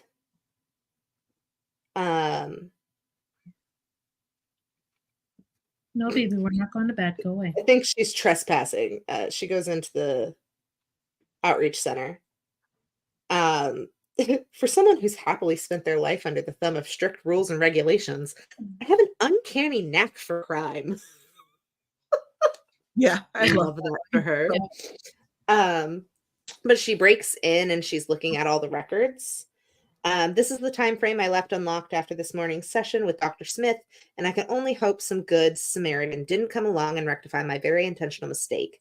I reach down and test the frame, praying I won't be forced to add breaking and entering to my new criminal record. Another, only 5% of break-ins require no use of force to get inside. Love that for her. So she gets in, and then she's going through looking at the stuff. These notes seem deeply preoccupied with my connection to the church rather than any internal connection to myself. Dr. Smith also appears completely unaware of my place on the autism spectrum. My conscious mind was ignorant to the fact that I'm gay, but even I knew I was autistic. Stranger still is Dr. Smith's constant mention of the assignment. Side note, sidebar. He's a man. Clearly, they have never studied the human body enough. And two, medical gaslighting is a huge thing. Even if he was a real medicine man, if you will, there's a good chance he still would have overlooked her being autistic. I want to make that very clear to a lot of people because everyone assumes that any person that you go to who can actually legally diagnose you has a certain level of expertise. Some are really great, and some do have gender bias. So this is very important, I feel like, as a sidebar, to fully understand that he is a quack, but he's a quack, quack, quack. You're welcome. One passage reads, Rose Darling has consistently shown resistance to the assignment, which gives reason to keep an eye on other assignments tethered using Lygian. Wait, how did we decide it was Lygian? I think so. Yes. We decided Lygian. That's what we settled on, right? Lygian? Yeah. Okay. Rose Darling has consistently shown resistance to the assignment, which gives reason to keep an eye on other assignments tethered using Lygian breeds Delta 4 and Delta 5. It should be noted these breeds are also displaying an unusually resilient life cycle. Another entry. The assignment of Rose Darling is particularly aggressive.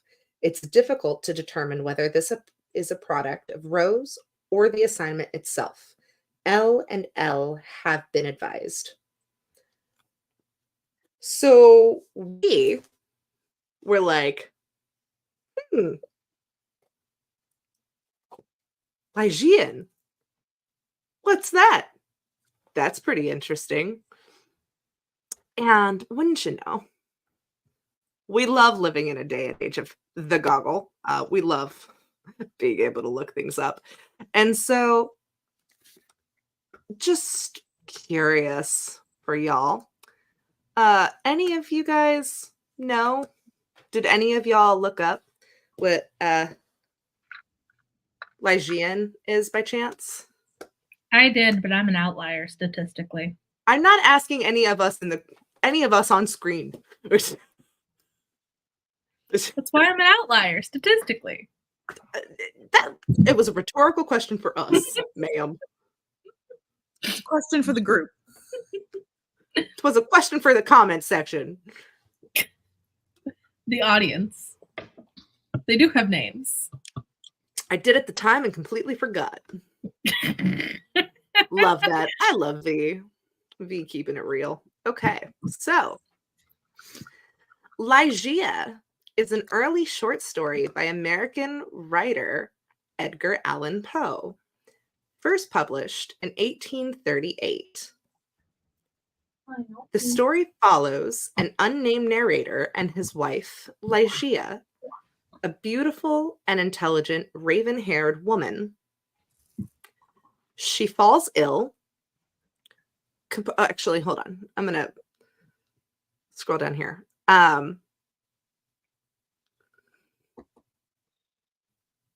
I'm going to scroll down here and read this part. Okay.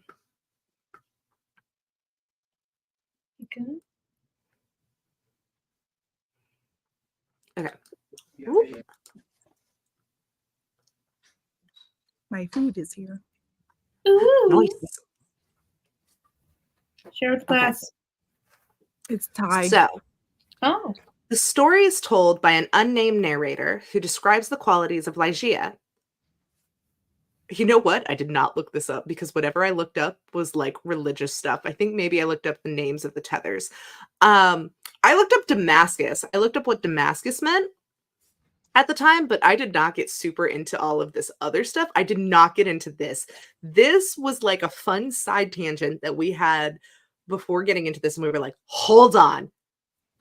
So remember, we have the whole Jan Barry shadow work going on, right? We have the whole shadow tangent, right? Hmm. I'll eat RB. Okay. Laura's gonna be right back. Oh my God. I love that for us. It's a text to Jeremy. Oh my God, I love it. She's so fancy. I can't see it. I'm too far away from my screen because I'm holding a baby. The story is told by an unnamed narrator who describes the qualities of Ligeia. A beautiful, passionate, and intellectual woman, raven-haired and dark-eyed. He thinks he remembers meeting her in some large, old, decaying city near the Rhine. He is unable to recall anything about the history of Ligeia, including her family's name, but remembers her beautiful appearance, Her beauty, however, is not conventional. He describes her as emaciated with some strangeness. He describes her face in detail, from her faultless forehead to the divine orbs of her eyes. They marry, and Ligeia impresses her husband with her immense knowledge of physical and mathematical science and her proficiency in classical languages. She begins to show her husband her knowledge of metaphysical and forbidden wisdom. After an unspecified length of time, Ligeia becomes ill, struggles internally with human mortality, and ultimately dies. Shortly before her death, she composes a poem titled The Conqueror Worm, which depicts her mental state and the resignation of her being mortal. Of her mortal being, sorry. The narrator, grief-stricken, buys and refurbishes an abbey in England. He soon enters into a loveless marriage with the fair-haired and blue-eyed Lady Rowena. In the second month of the marriage, Rowena begins to suffer from worsening anxiety and fever. One night, when she is about to faint, the narrator pours her a goblet of wine. Drugged with opium, he sees, or thinks he sees, drops of a brilliant and ruby-colored fluid fall into the goblet. Her condition rapidly worsens, and a few days later, she dies and her body is wrapped for burial. As the narrator keeps vigil overnight, he notices a brief return of color to Rowena's cheeks. She repeatedly shows signs of reviving before relapsing into apparent death. As he attempts resuscitation, the revivals become progressively stronger, but the relapses more final. As dawn breaks and the narrator is sitting emotionally exhausted from the night's struggle, the shrouded body revives once more, stands, and walks into the middle of the room. When he touches the figure, its head bandages fall away to reveal masses of raven hair and dark eyes. Rowena has transformed into Ligeia. I had to take a whole second and be like,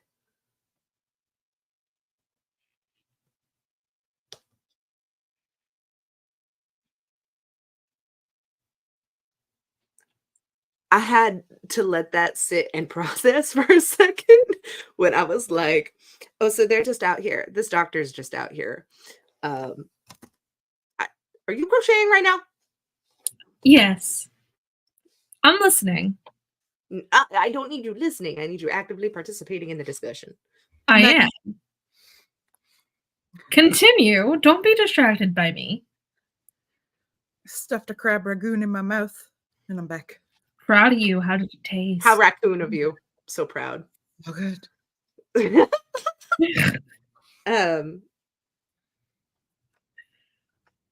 Continue.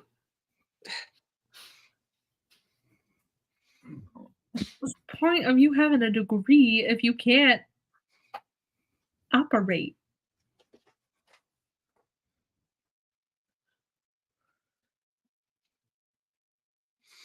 Oh no, I made her mad. I'm sorry. That's a pretty cool connection that I think we agreed earlier is definitely intentional by Chuck. Mm-hmm. I was like, that just can't be a coincidence. That's too, because if you, I mean, like when you Google, there's like nothing else other than this. It's like this, and we're like, This is literally the only thing, yeah. hey man, this whole invasion of the body snatcher thing that's happening right here, that seems a little too close. That seems a little intentional, my dude. My buckaroo buddy old pal. What if you were to deny it in person and just go, oh, it's just a coinkity? You know what? Especially I'd since, say, like, Made up that word. talk. what? I think I just want to hear Chuck Tingle say coinkadink. I straight up would be like, here's my favorite thing. I love when we go so hard on this, I'm like, da, da, da, da, da, da, right? Or just when people in general, just when anybody goes super hard into analysis, Hmm.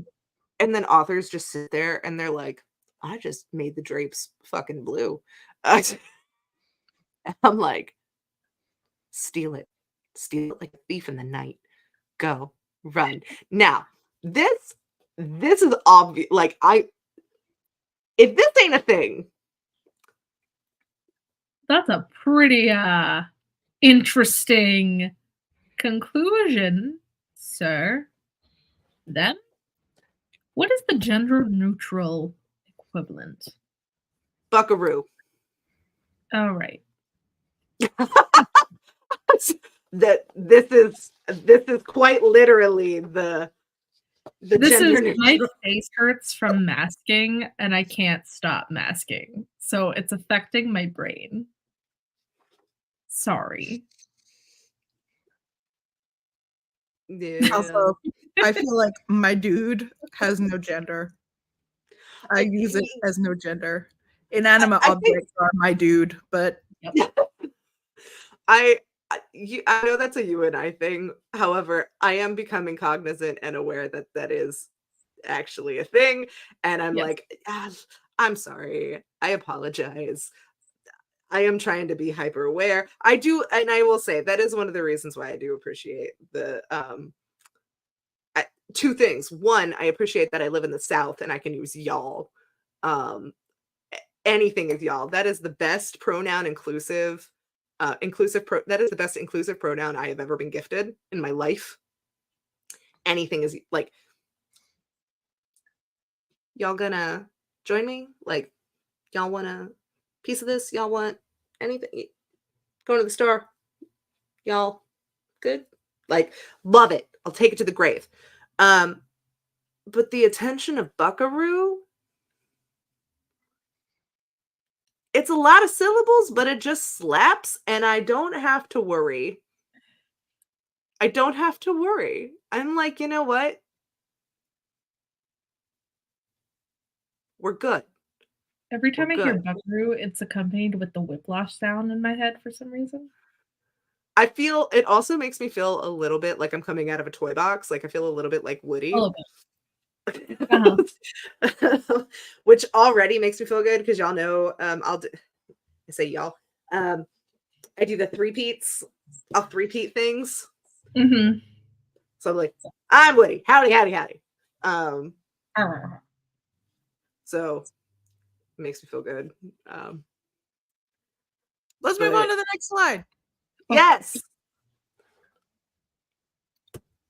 Inner demons. Demons becoming physical manifestations. I did not ever envision demons because I have never read the Bible. Are you kidding? I know one Bible verse. No one needs to hear me say it because I'll get really weirdly excited. Oh, I called you out on this the other day. I was like, we were in an argument, and I was like, Kenzie, how much you want to bet? I know the only Bible verse you know. And you were like, what? And I said, John 3:16. And you were like, oh, and I said, let's go. Let's go toe to toe. I remember being so mad that I misremembered it too because I was taught it with different wording as a kid, and then I looked it up in the actual Bible, and I'm like, you mean to tell me they taught me the wrong wording for the Bible verse? And had I known what the word blasphemy meant, I would have said blasphemous. Like, how dare. It was so much fun. It was so much fun. And then I got to look at you and be like, yeah, babe, there's my trauma dump on you. And you just looked at me and I was like, where does it go? Where does it go? Here it is. There it lives. Hello. It was fun. It was good times. But our physical manifestations of inner demons becoming physical manifestations. I love that they look like they work at Target. Yep. To me, they look like, based off the descriptions, always consistently wet. That was oh yeah, no. Oh, because they're thawing from hell. Because remember, because it's ice. Yeah. The lowest plane, which that just clicked because in Dante's thing it's like, oh, it's ice, so as they're ascending, of course they're always going to be wet because they were frozen. That's if it's the thing, that's if it's the case, because we also have this whole other sidebar thing about them where we're like, are they even of this plane? Are they of Peace. this Dante and timeline? The ring girl with a Target shirt. Yeah, Ring. it's just Samara. It's just Samara And from the- the ring in a And Target the hot shirt. dog fingers from Everything Everywhere All at Once. Yes, but with the Momo eyes. But she has like Momo eyes, not the bird face, just the big Momo eyes. Yeah, that's how I. Yep, that's how I feel about it. I love that. And I think it was such a good choice to make them physical, mortal beings. Yes, Mhm. I Outside also of the thing. I also like that they're just human enough. Yeah. Yeah. Just human enough. And it, like, aside from it just being a cool plot point, like that you can kill them with fire and they can kill them, it's also like such a hopeful message. Yep. Like, your demons can be conquered, they can be destroyed. I have a question And I'm like, that kind of stems a little off of that vein. Knowing what we know now about how basically these demons were put into like slavery almost. They were captured, Oh yeah, wrapped in and then she chains. was like, "I shall set you free." Do we empathize? Definitely. Do we feel bad for them in a way? Oh, I do. I do. I did. The second she set them free, I was like, "Oh." I had like fires It in was- my eyes. I was so excited to see them kill everyone. It was one of my favorite tropes, as you guys know. It was the white guys. It was Right. It was the white guys who were bad all along, which you know is one of my favorite things. It was Oh the man, you're same gonna as be like so excitedly annoying in September. I already feel it. You're just gonna be saying at random parts of the day, it was Agatha. Ah, oh just maybe randomly. maybe who knows. Who knows. I very rarely will watch TV. But Oh no, It- it's it just was the like- jingle. It's just the jingle, Kaylee. It's not you actually watching it. track, It's just the on jingle. track. But yeah, no, people are gonna be like, this just needs to be a podcast. I'm so tired of all the extra shit. But that's why you come. That's why you come here. And if not, that's why you watch this in the future. So you can fast forward. Future Vision coming to you in 2025. But oh shit. Empathy, Okay. demons, burning it I down. didn't mean to retract that message, but I love y'all. I have to go to bed, but I love making it to this combo. I love all the extra shit. I love you. We love you, V. Bye, V. Have a good night.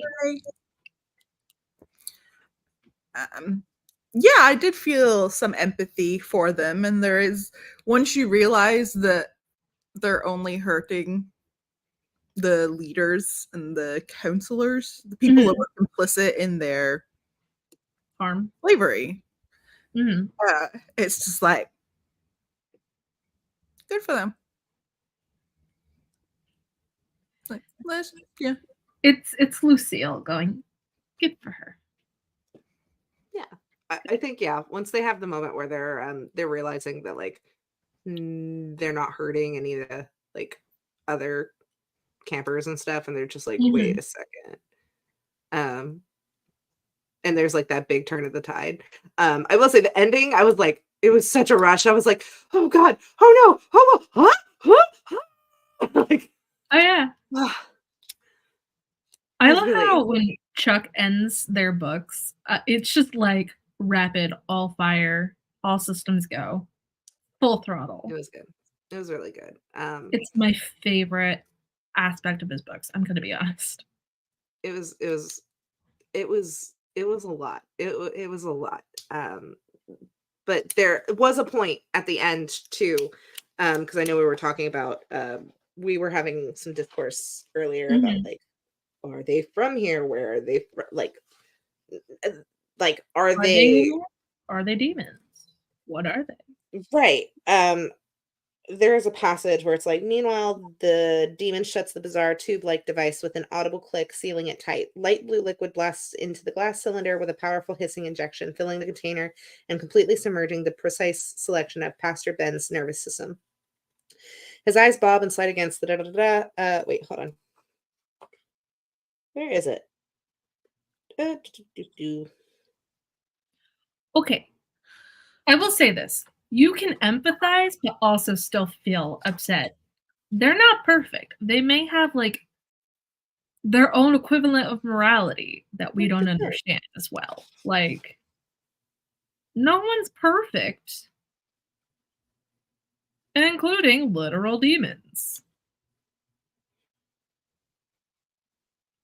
Yeah, I think they said Uh-huh. that it could harm the person, it could harm the object of their affection, random people.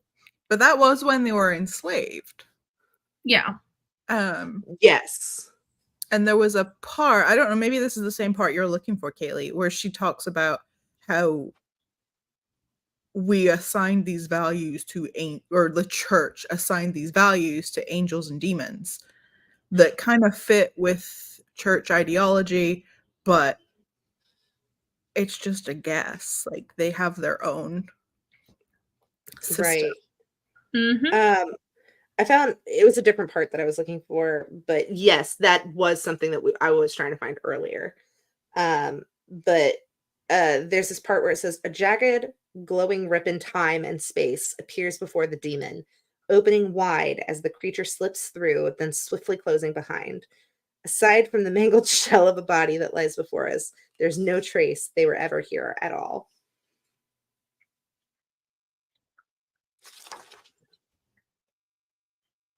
Bye, Pastor Ben.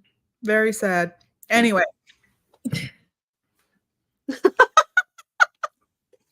Anyways.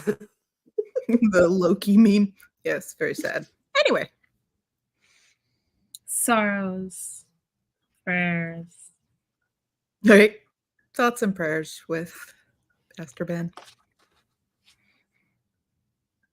But I love it because I'm like, where did they go?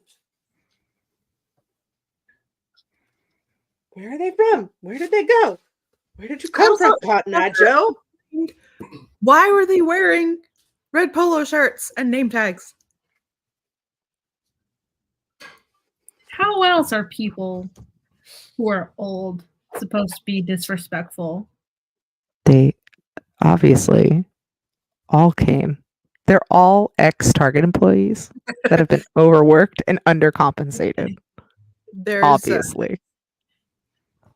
There's no evidence that there is a Target in hell, but there's also no evidence that there's not a Target in hell.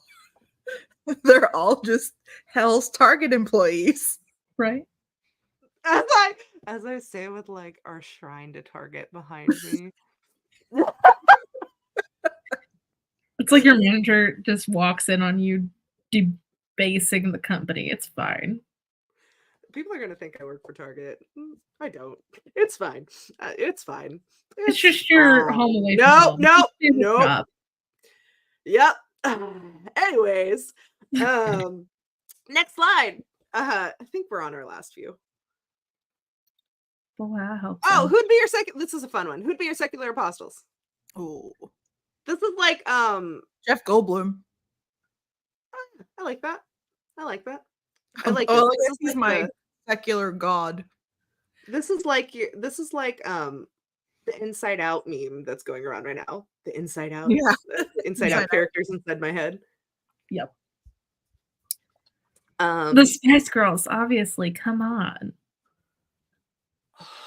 Who would be my secular apostles? I literally have been thinking about this for a hot minute. Um, So I have really 2 to give Kaylee some time. The Spice Girls forever and always. And because I can actually attest to this one, back in October, I went on a family trip to see my family. I was driving the last hour and a half left to get to my parents' house. And suddenly in Texas, there was this whiteout torrential downpour at night at like 11 p.m. Um, I was panicking. My husband was asleep in the passenger seat, and all I could think to do was blare Chapel Roan's album that had just come out in August at that time. And if I didn't blare Chapel Roan's Phenomenon, I might have crashed into a car. I might have cried the entire time. Um, and I probably wouldn't have sucked it up to put my hazards on and drive extremely slow without being able to see a single thing. I wouldn't have been able to, like, keep my shit together at all. So, Chapel Roan and the Spice Girls are my secular apostles. Mine's maybe the cast of Friends. Or the characters of Friends, I should say. Mm. That's a good one. That's a I think good that one. fits me pretty well.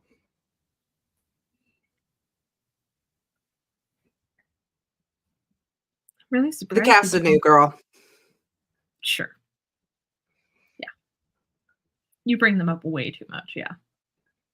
Yeah, I really the cast of New Girl. Why, man? No. Yeah. But yeah, it's the cast of New Girl. Winston and Ooh. Yeah, I was gonna say if I'm gonna go kiss assy, if I'm gonna go kiss assy, I'll go with my first answer, which was instantaneously. My brain was like Tour Genius, which I refer to. So last year in October, Chuck Tingle, Liz. I love that there's balloons. Chuck, Liz, and CJ all did an event on Friday the 13th in October last year, and they took this super cute photo together, and they were like, "It's Tour Genius," like Boy Genius, and so that's what my brain pops with them up as. It's them, the 3 of them. So that's what I was like. It's just Tour Genius. That's my secular apostles. It's fine. It's fine. But I feel like that's a really kiss assy, and so I'm like, we're just gonna go with the New Girl cast, because that makes me feel less like a kiss ass. So You good? Claudia says Gerard Way, Rachel Harrison, V. Castro, and Grady Hendrix. Yes, so good. Those are good ones. I like that. I like that. I like that a lot.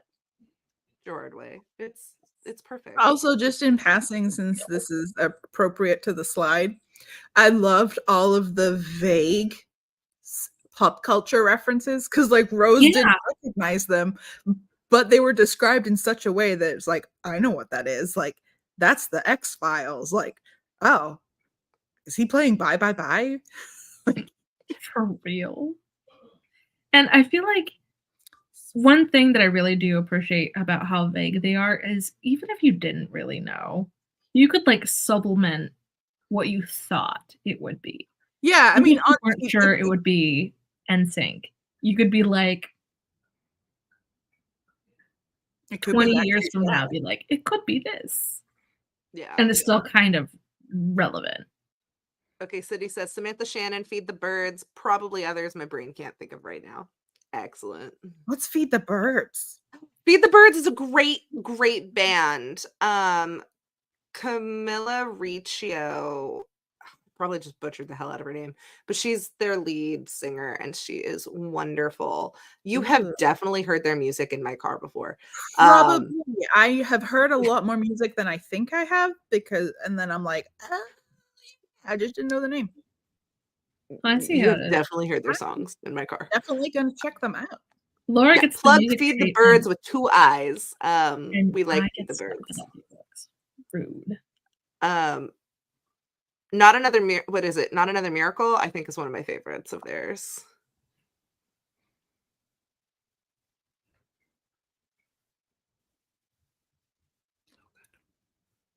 I can't put every single Barbie movie here, so Barbie is an icon. Barbie's an icon. Excellent. Next slide. The various ways of maintaining our religious, spiritual. Oh God. Okay. Sweet baby Saul. I'm setting a timer for this. Yeah. Because this is gonna. Also, is this where I can tell my religious trauma story that I told Chuck Tingle? You can, but I think Sure. you told it here before. Have I? About I think the you have. curiosity? I think you have. I think you've told the curiosity killed the cat story on here before. Okay, well, I'll just briefly mention that when we went and met Chuck Tingle, I was absolutely had to tell him that his book. I thought I had escaped Catholic school with no religious trauma. Turns out, this book showed me I was wrong, and he was like, "Huh." So yeah, that was fun. I love how Chuck is just perpetually like, okay. Just no matter what you tell him. Just always done. He's very, very nice. He's very He's sweet. very sweet. He Uh, doesn't know how to handle a lot of things, but he's very sweet, insanely sweet. the various ways of maintaining our religious, spiritual belief in spite of the past. So I love this with Saul. And this is something that hits personally for me, because, and I think this might be something that some other people in the comment section might be able to attest to as well.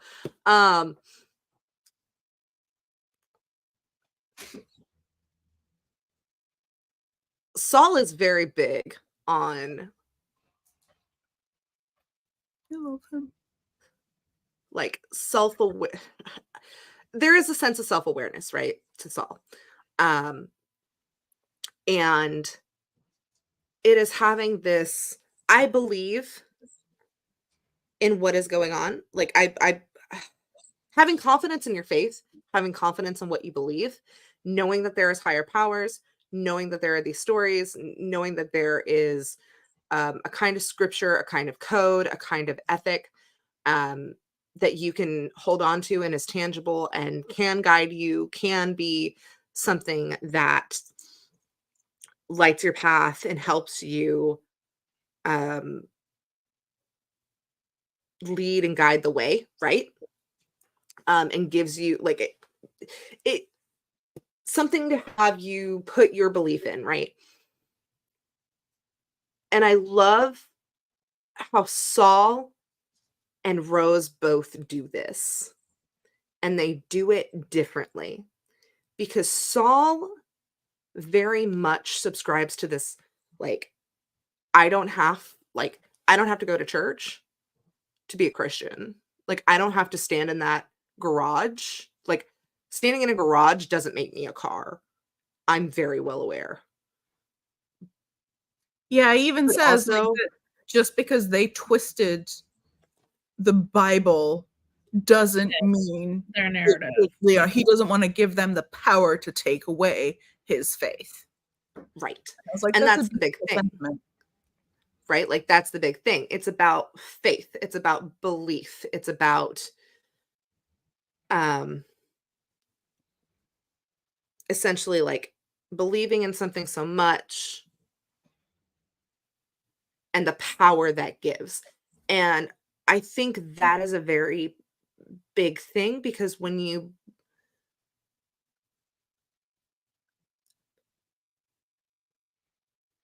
there is a very beautiful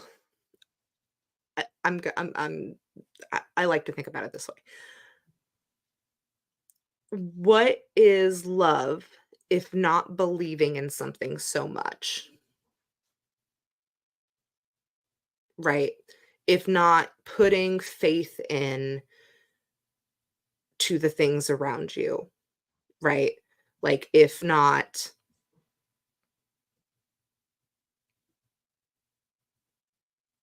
like a certain kind of selflessness, right?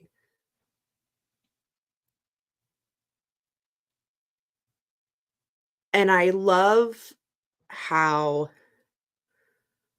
Saul is like, you can still be damaged, you can still be hurt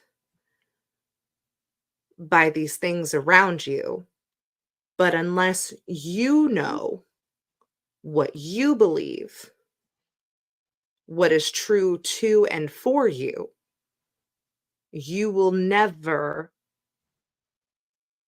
know your like confidence. You will never be able to like have this free like movement through it. You'll always have this kind of like looking over your shoulder kind of thing, right?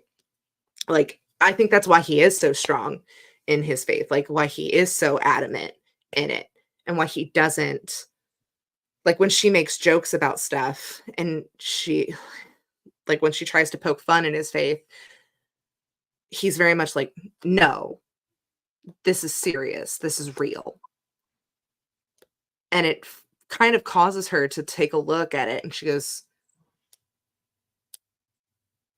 what if I turned that narrative? Like, I don't know if I can believe in this because I have seen this is something that hurts me. This is something that I can't like the damage has been done. It is obviously scripture that is not built for me anyways, right? Yeah. Like I know too much. I know too much. What do I know too much of? What do I know better than anything else? Myself. What can I believe in more than anything else? Myself. And she takes that and I love it's so beautiful. Oh my god, it's such a beautiful juxtaposition because she quite literally does what Saul is doing, but she does it in the literal sense of what Saul is doing figuratively. And it is so beautiful because both of them are showing this display of faith and reclamation, one of faith and of self, but both in love. Love for oneself, love for one's um like Belief. scripture belief. Yeah, one for one's belief. And I like it was so beautiful and it gave me as somebody who like did grow up in the church, who was really big in church, who really did enjoy it all. Um and I left because the community aspect was what was so toxic. The community aspect was very toxic. And I left because of that. Um and then seeing the judgment and how it treated people and things like that, I was not okay with that. And how do you reconcile with those kinds of things, right? Because one of the very big things that they tell you is you have to go be a part of a congregation for it to like be for you to be solidified in your faith, like because part of it all is like tithing and knowing your neighbors and speaking of the faith and hearing the gospel and worshiping and all of this, but they don't really like it's about the congregation.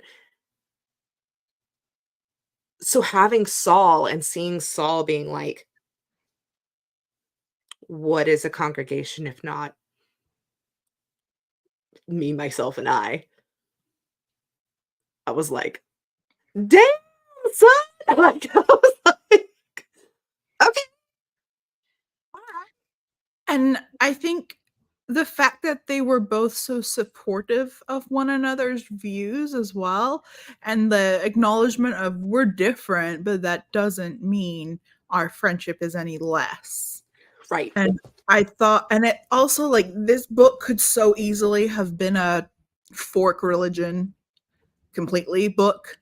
I Oh, mean, yeah.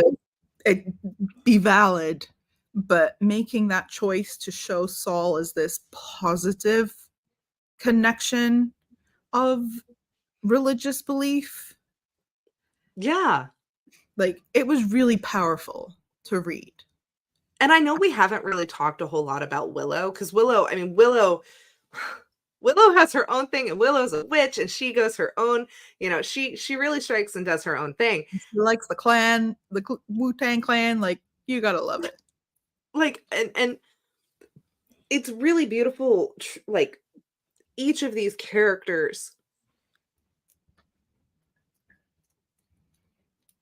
Chuck does an incredible job at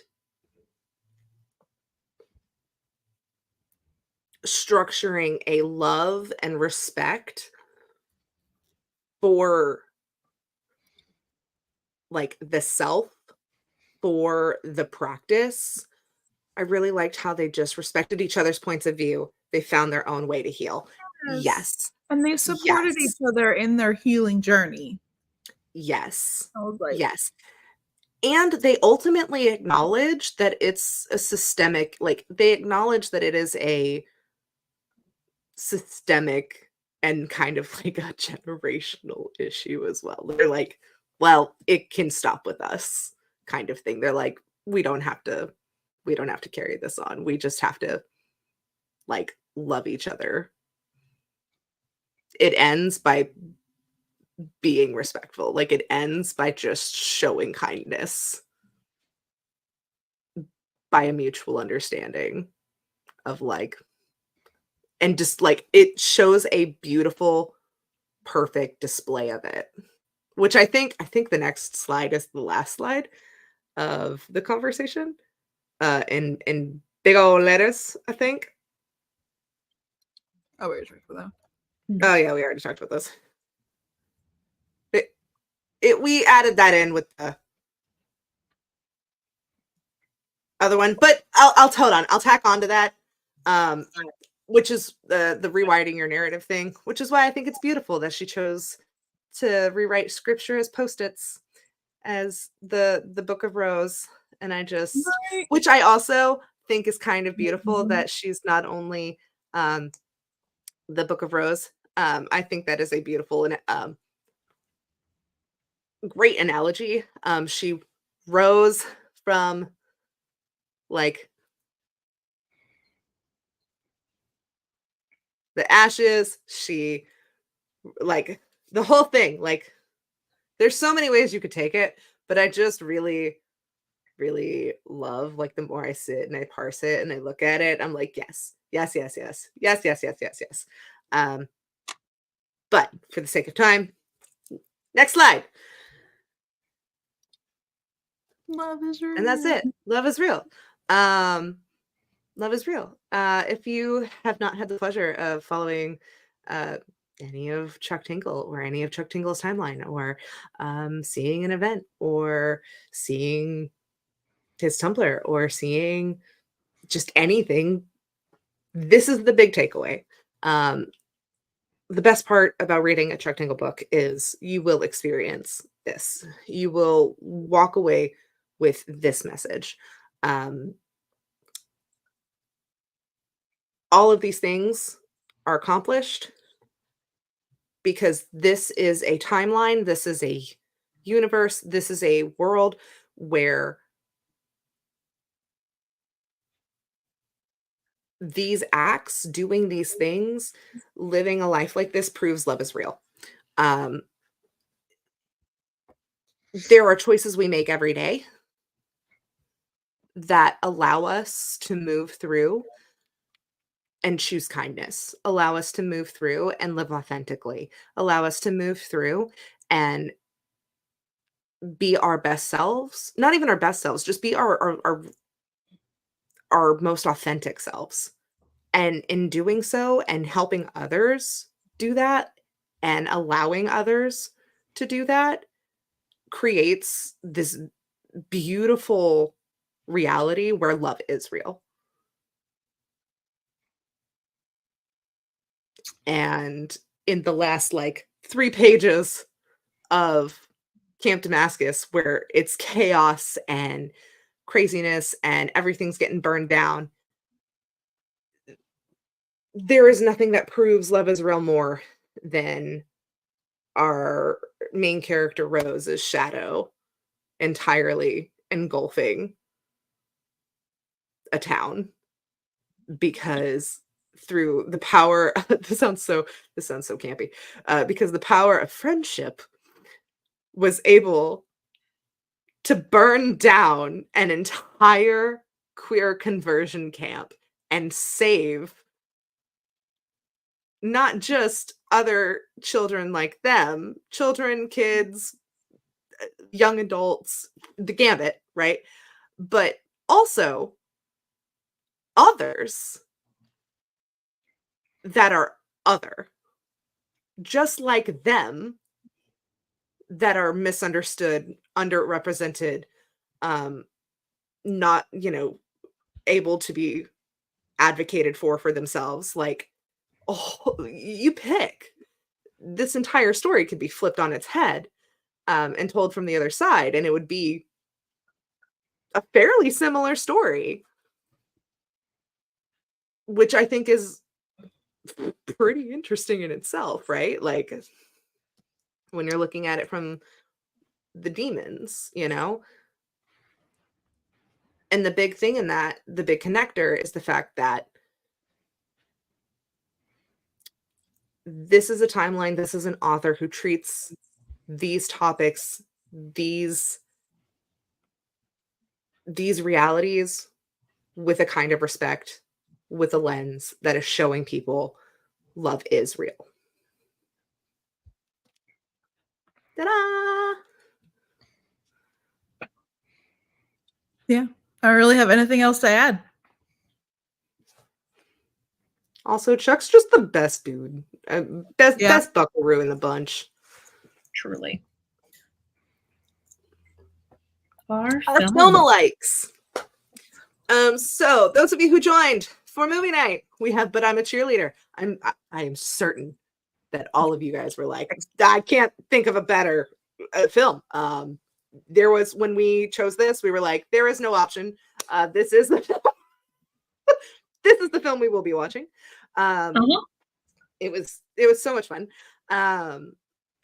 Another film alike that I personally, I love this movie. I feel like it also goes very well with this, is Saved.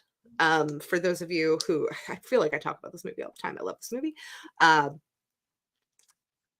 From a same movie, different font, almost. Sorry. Excuse me. You're good. How dare you be forgiven? What is that? This movie is also Mandy Moore at her Mandy most, and it also has Jenna Malone, greatness, and Macaulay Culkin in a wheelchair. Oh no! So, it's a lot of fun. It's a lot of fun. Next slide. Read-alikes. Read-alikes. We have, if you would like more of the fabulous, Chuck Tingle. amazing Chuck Tingle, we have Bury Your Gaze. I will say, this is not just a plug for his work. It is, Bury Your Gaze is very good. It just came out. The Nightfire logo is a pride flag. It is very good, and it does fit in very well. There are some fun little Easter eggs sprinkled throughout Bury Your Gaze that I will tell you is worth it. Especially if you've read Camp Damascus or other works by them. Yes. It's just kind of nice.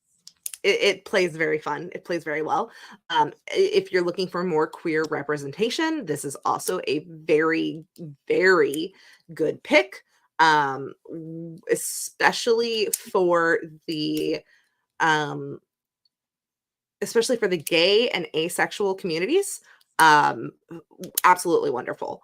The other pick that we did for Read Alike was, if you were somebody who very much enjoyed Rose's narrative, if you enjoyed her streams of consciousness, if you enjoyed her fun little fact dumpings, if you enjoyed her like tone of voice and things like that.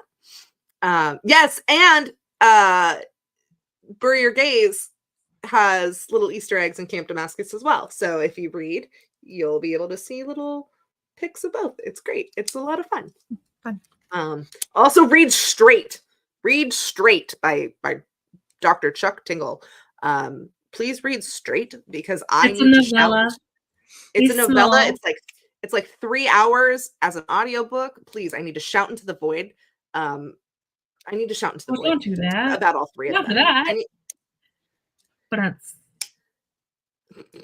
I need to talk about all three of them. I need to talk about all three of them. Also, and you too could understand that joke. Hey, hold on. I need to talk about all three of them. Also, if you just need to feel good about yourself, read some of his lovely erotica works. Chuck Tingle is not just a horror author. He is a real author who writes real erotic books. And they are absolutely fabulous. They are wonderful. There is a Chuck Tingle erotica novel for anyone and everyone. And even if you are somebody who's like, I don't like erotica, I will tell you right now, they will be a wonderful book. You know what? Everybody here on the screen can tell you, friends read friends, Chuck Tingle erotica in the car. It is a bonding experience. I believe we have a reel on our Instagram account I think we do. Adventure. Yeah. I think we do. But the other book we did choose is House with Good Bones by T. Kingfisher. Super great. Especially if you enjoyed Rose and you want a little bit more of that kind of point of view, that kind of narrative, the fun info dumping. House with Good Bones is very similar to that kind of narrative style, and it's fun. And it's another Nightfire pick. So we love Nightfire. And if you like the camp elements of Camp Damascus, another one I could recommend is that I just thought of is You're Not Supposed to Die Tonight. Sorry, my brain just went. Oh. It is YA, but I don't know if that turned anyone off, but I will say it's not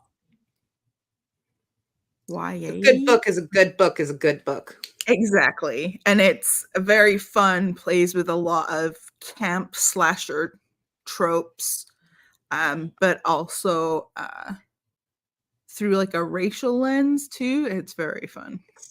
Nice. Okay, next slide.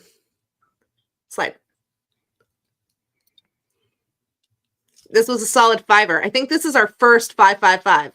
Yes, it is. Across the board. Yes. So that's a big deal. That's notes from the crypt. No notes. None. No notes. No notes. No notes.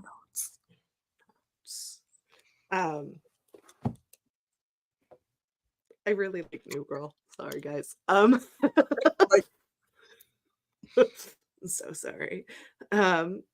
So sorry. But yeah, that's the last slide, right? Yes. Holla. And that's all she wrote, folks. That's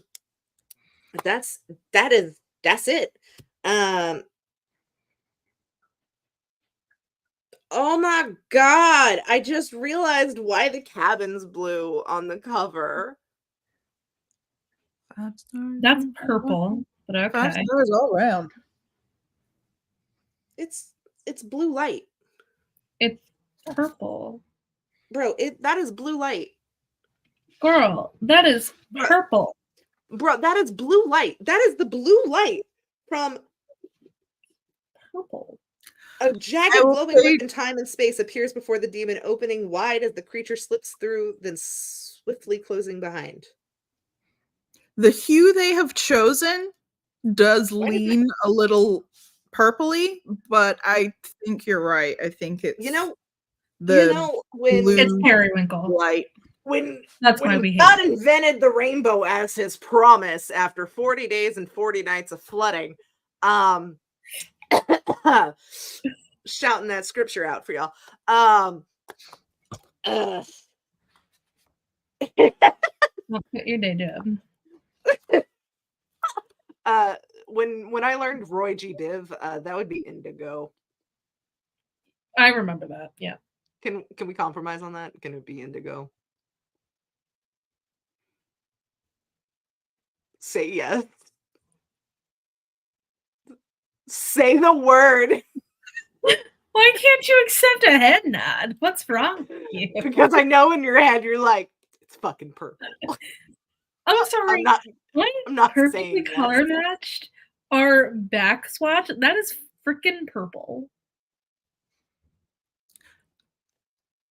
Once again, proving that What the Hue is an excellent game because no one can agree on colors. No, actually, in the violet color spectrum, when you get close to purple, when it gets transmitted onto different monitors due to the wavelength, some people do legitimately see it as a blue versus a purple because of the type of wavelength that it has. Also, if you're a male, you have more receptors to see like violets. Like purple, you're more inclined to see things. And you see as, less like, red. purples. You see, yeah. So you're like more inclined to like purples and your violets and things like that. They're just stronger colors to you, because you have more cones and those like visual cones. It's really neat. Yeah, it's actually really cool. But we're not doctors, so don't listen to us. We're just. I did get an A in physics. That's purple. Not a doctor. It's I had blue. a B in biology. Indigo. It's indigo. Like we should go in this now. Oh, we're going to take a poll on our main page. Is it purple or is it blue? Do these results matter? No. Oh, it's like the dress all over again.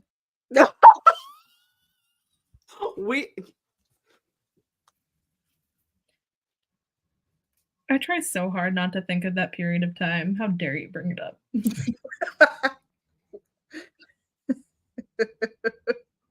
That was a wild time on the internet. It really was. That was the wild, wild west of the World Wide Web. I never saw it as white and gold ever. I always saw it as black and blue. Claudia's calling us out.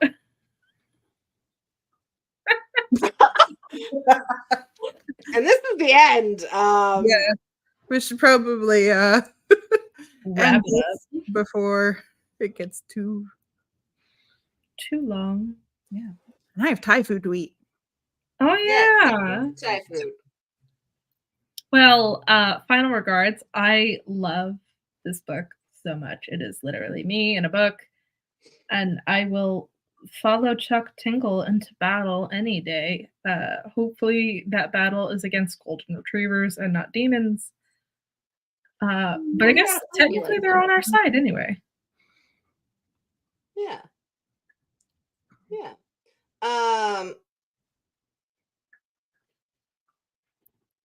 Come join us next month where we read Sam. Tingle. Oh God, I feel like I'm gonna butcher his name. Sam. I gotta ask him how to pronounce his name. Sam Rebelines. Sam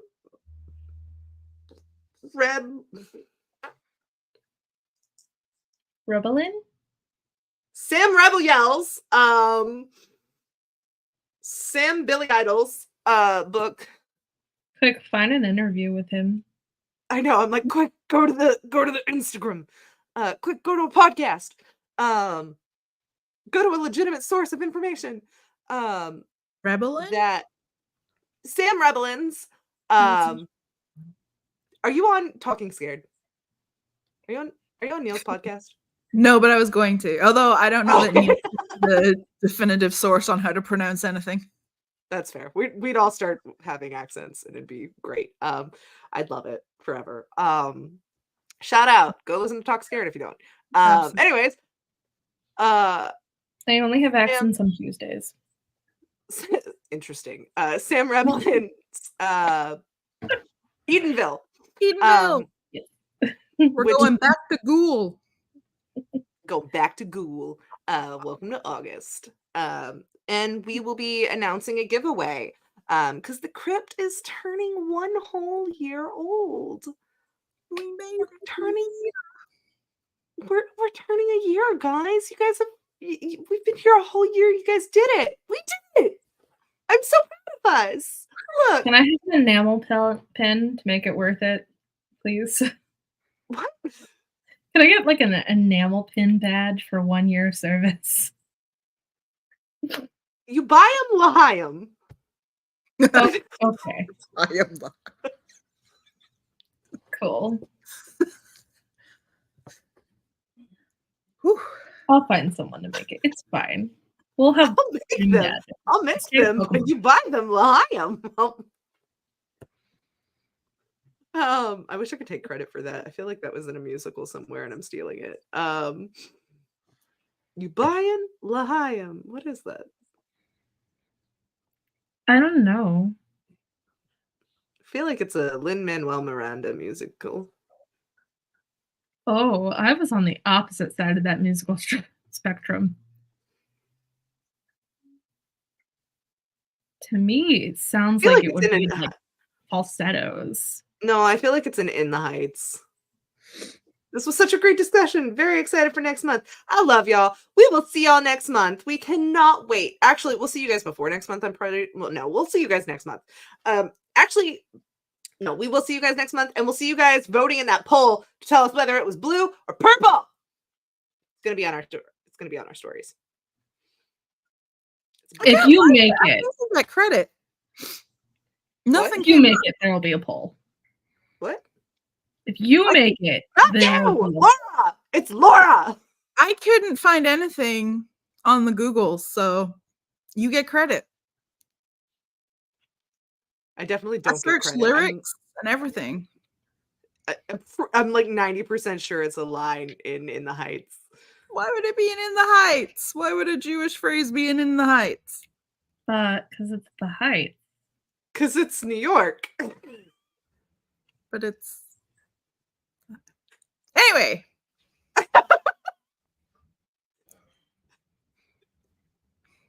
Bye, everyone. It's okay. We love you. We love you all. Mwah. Yeah.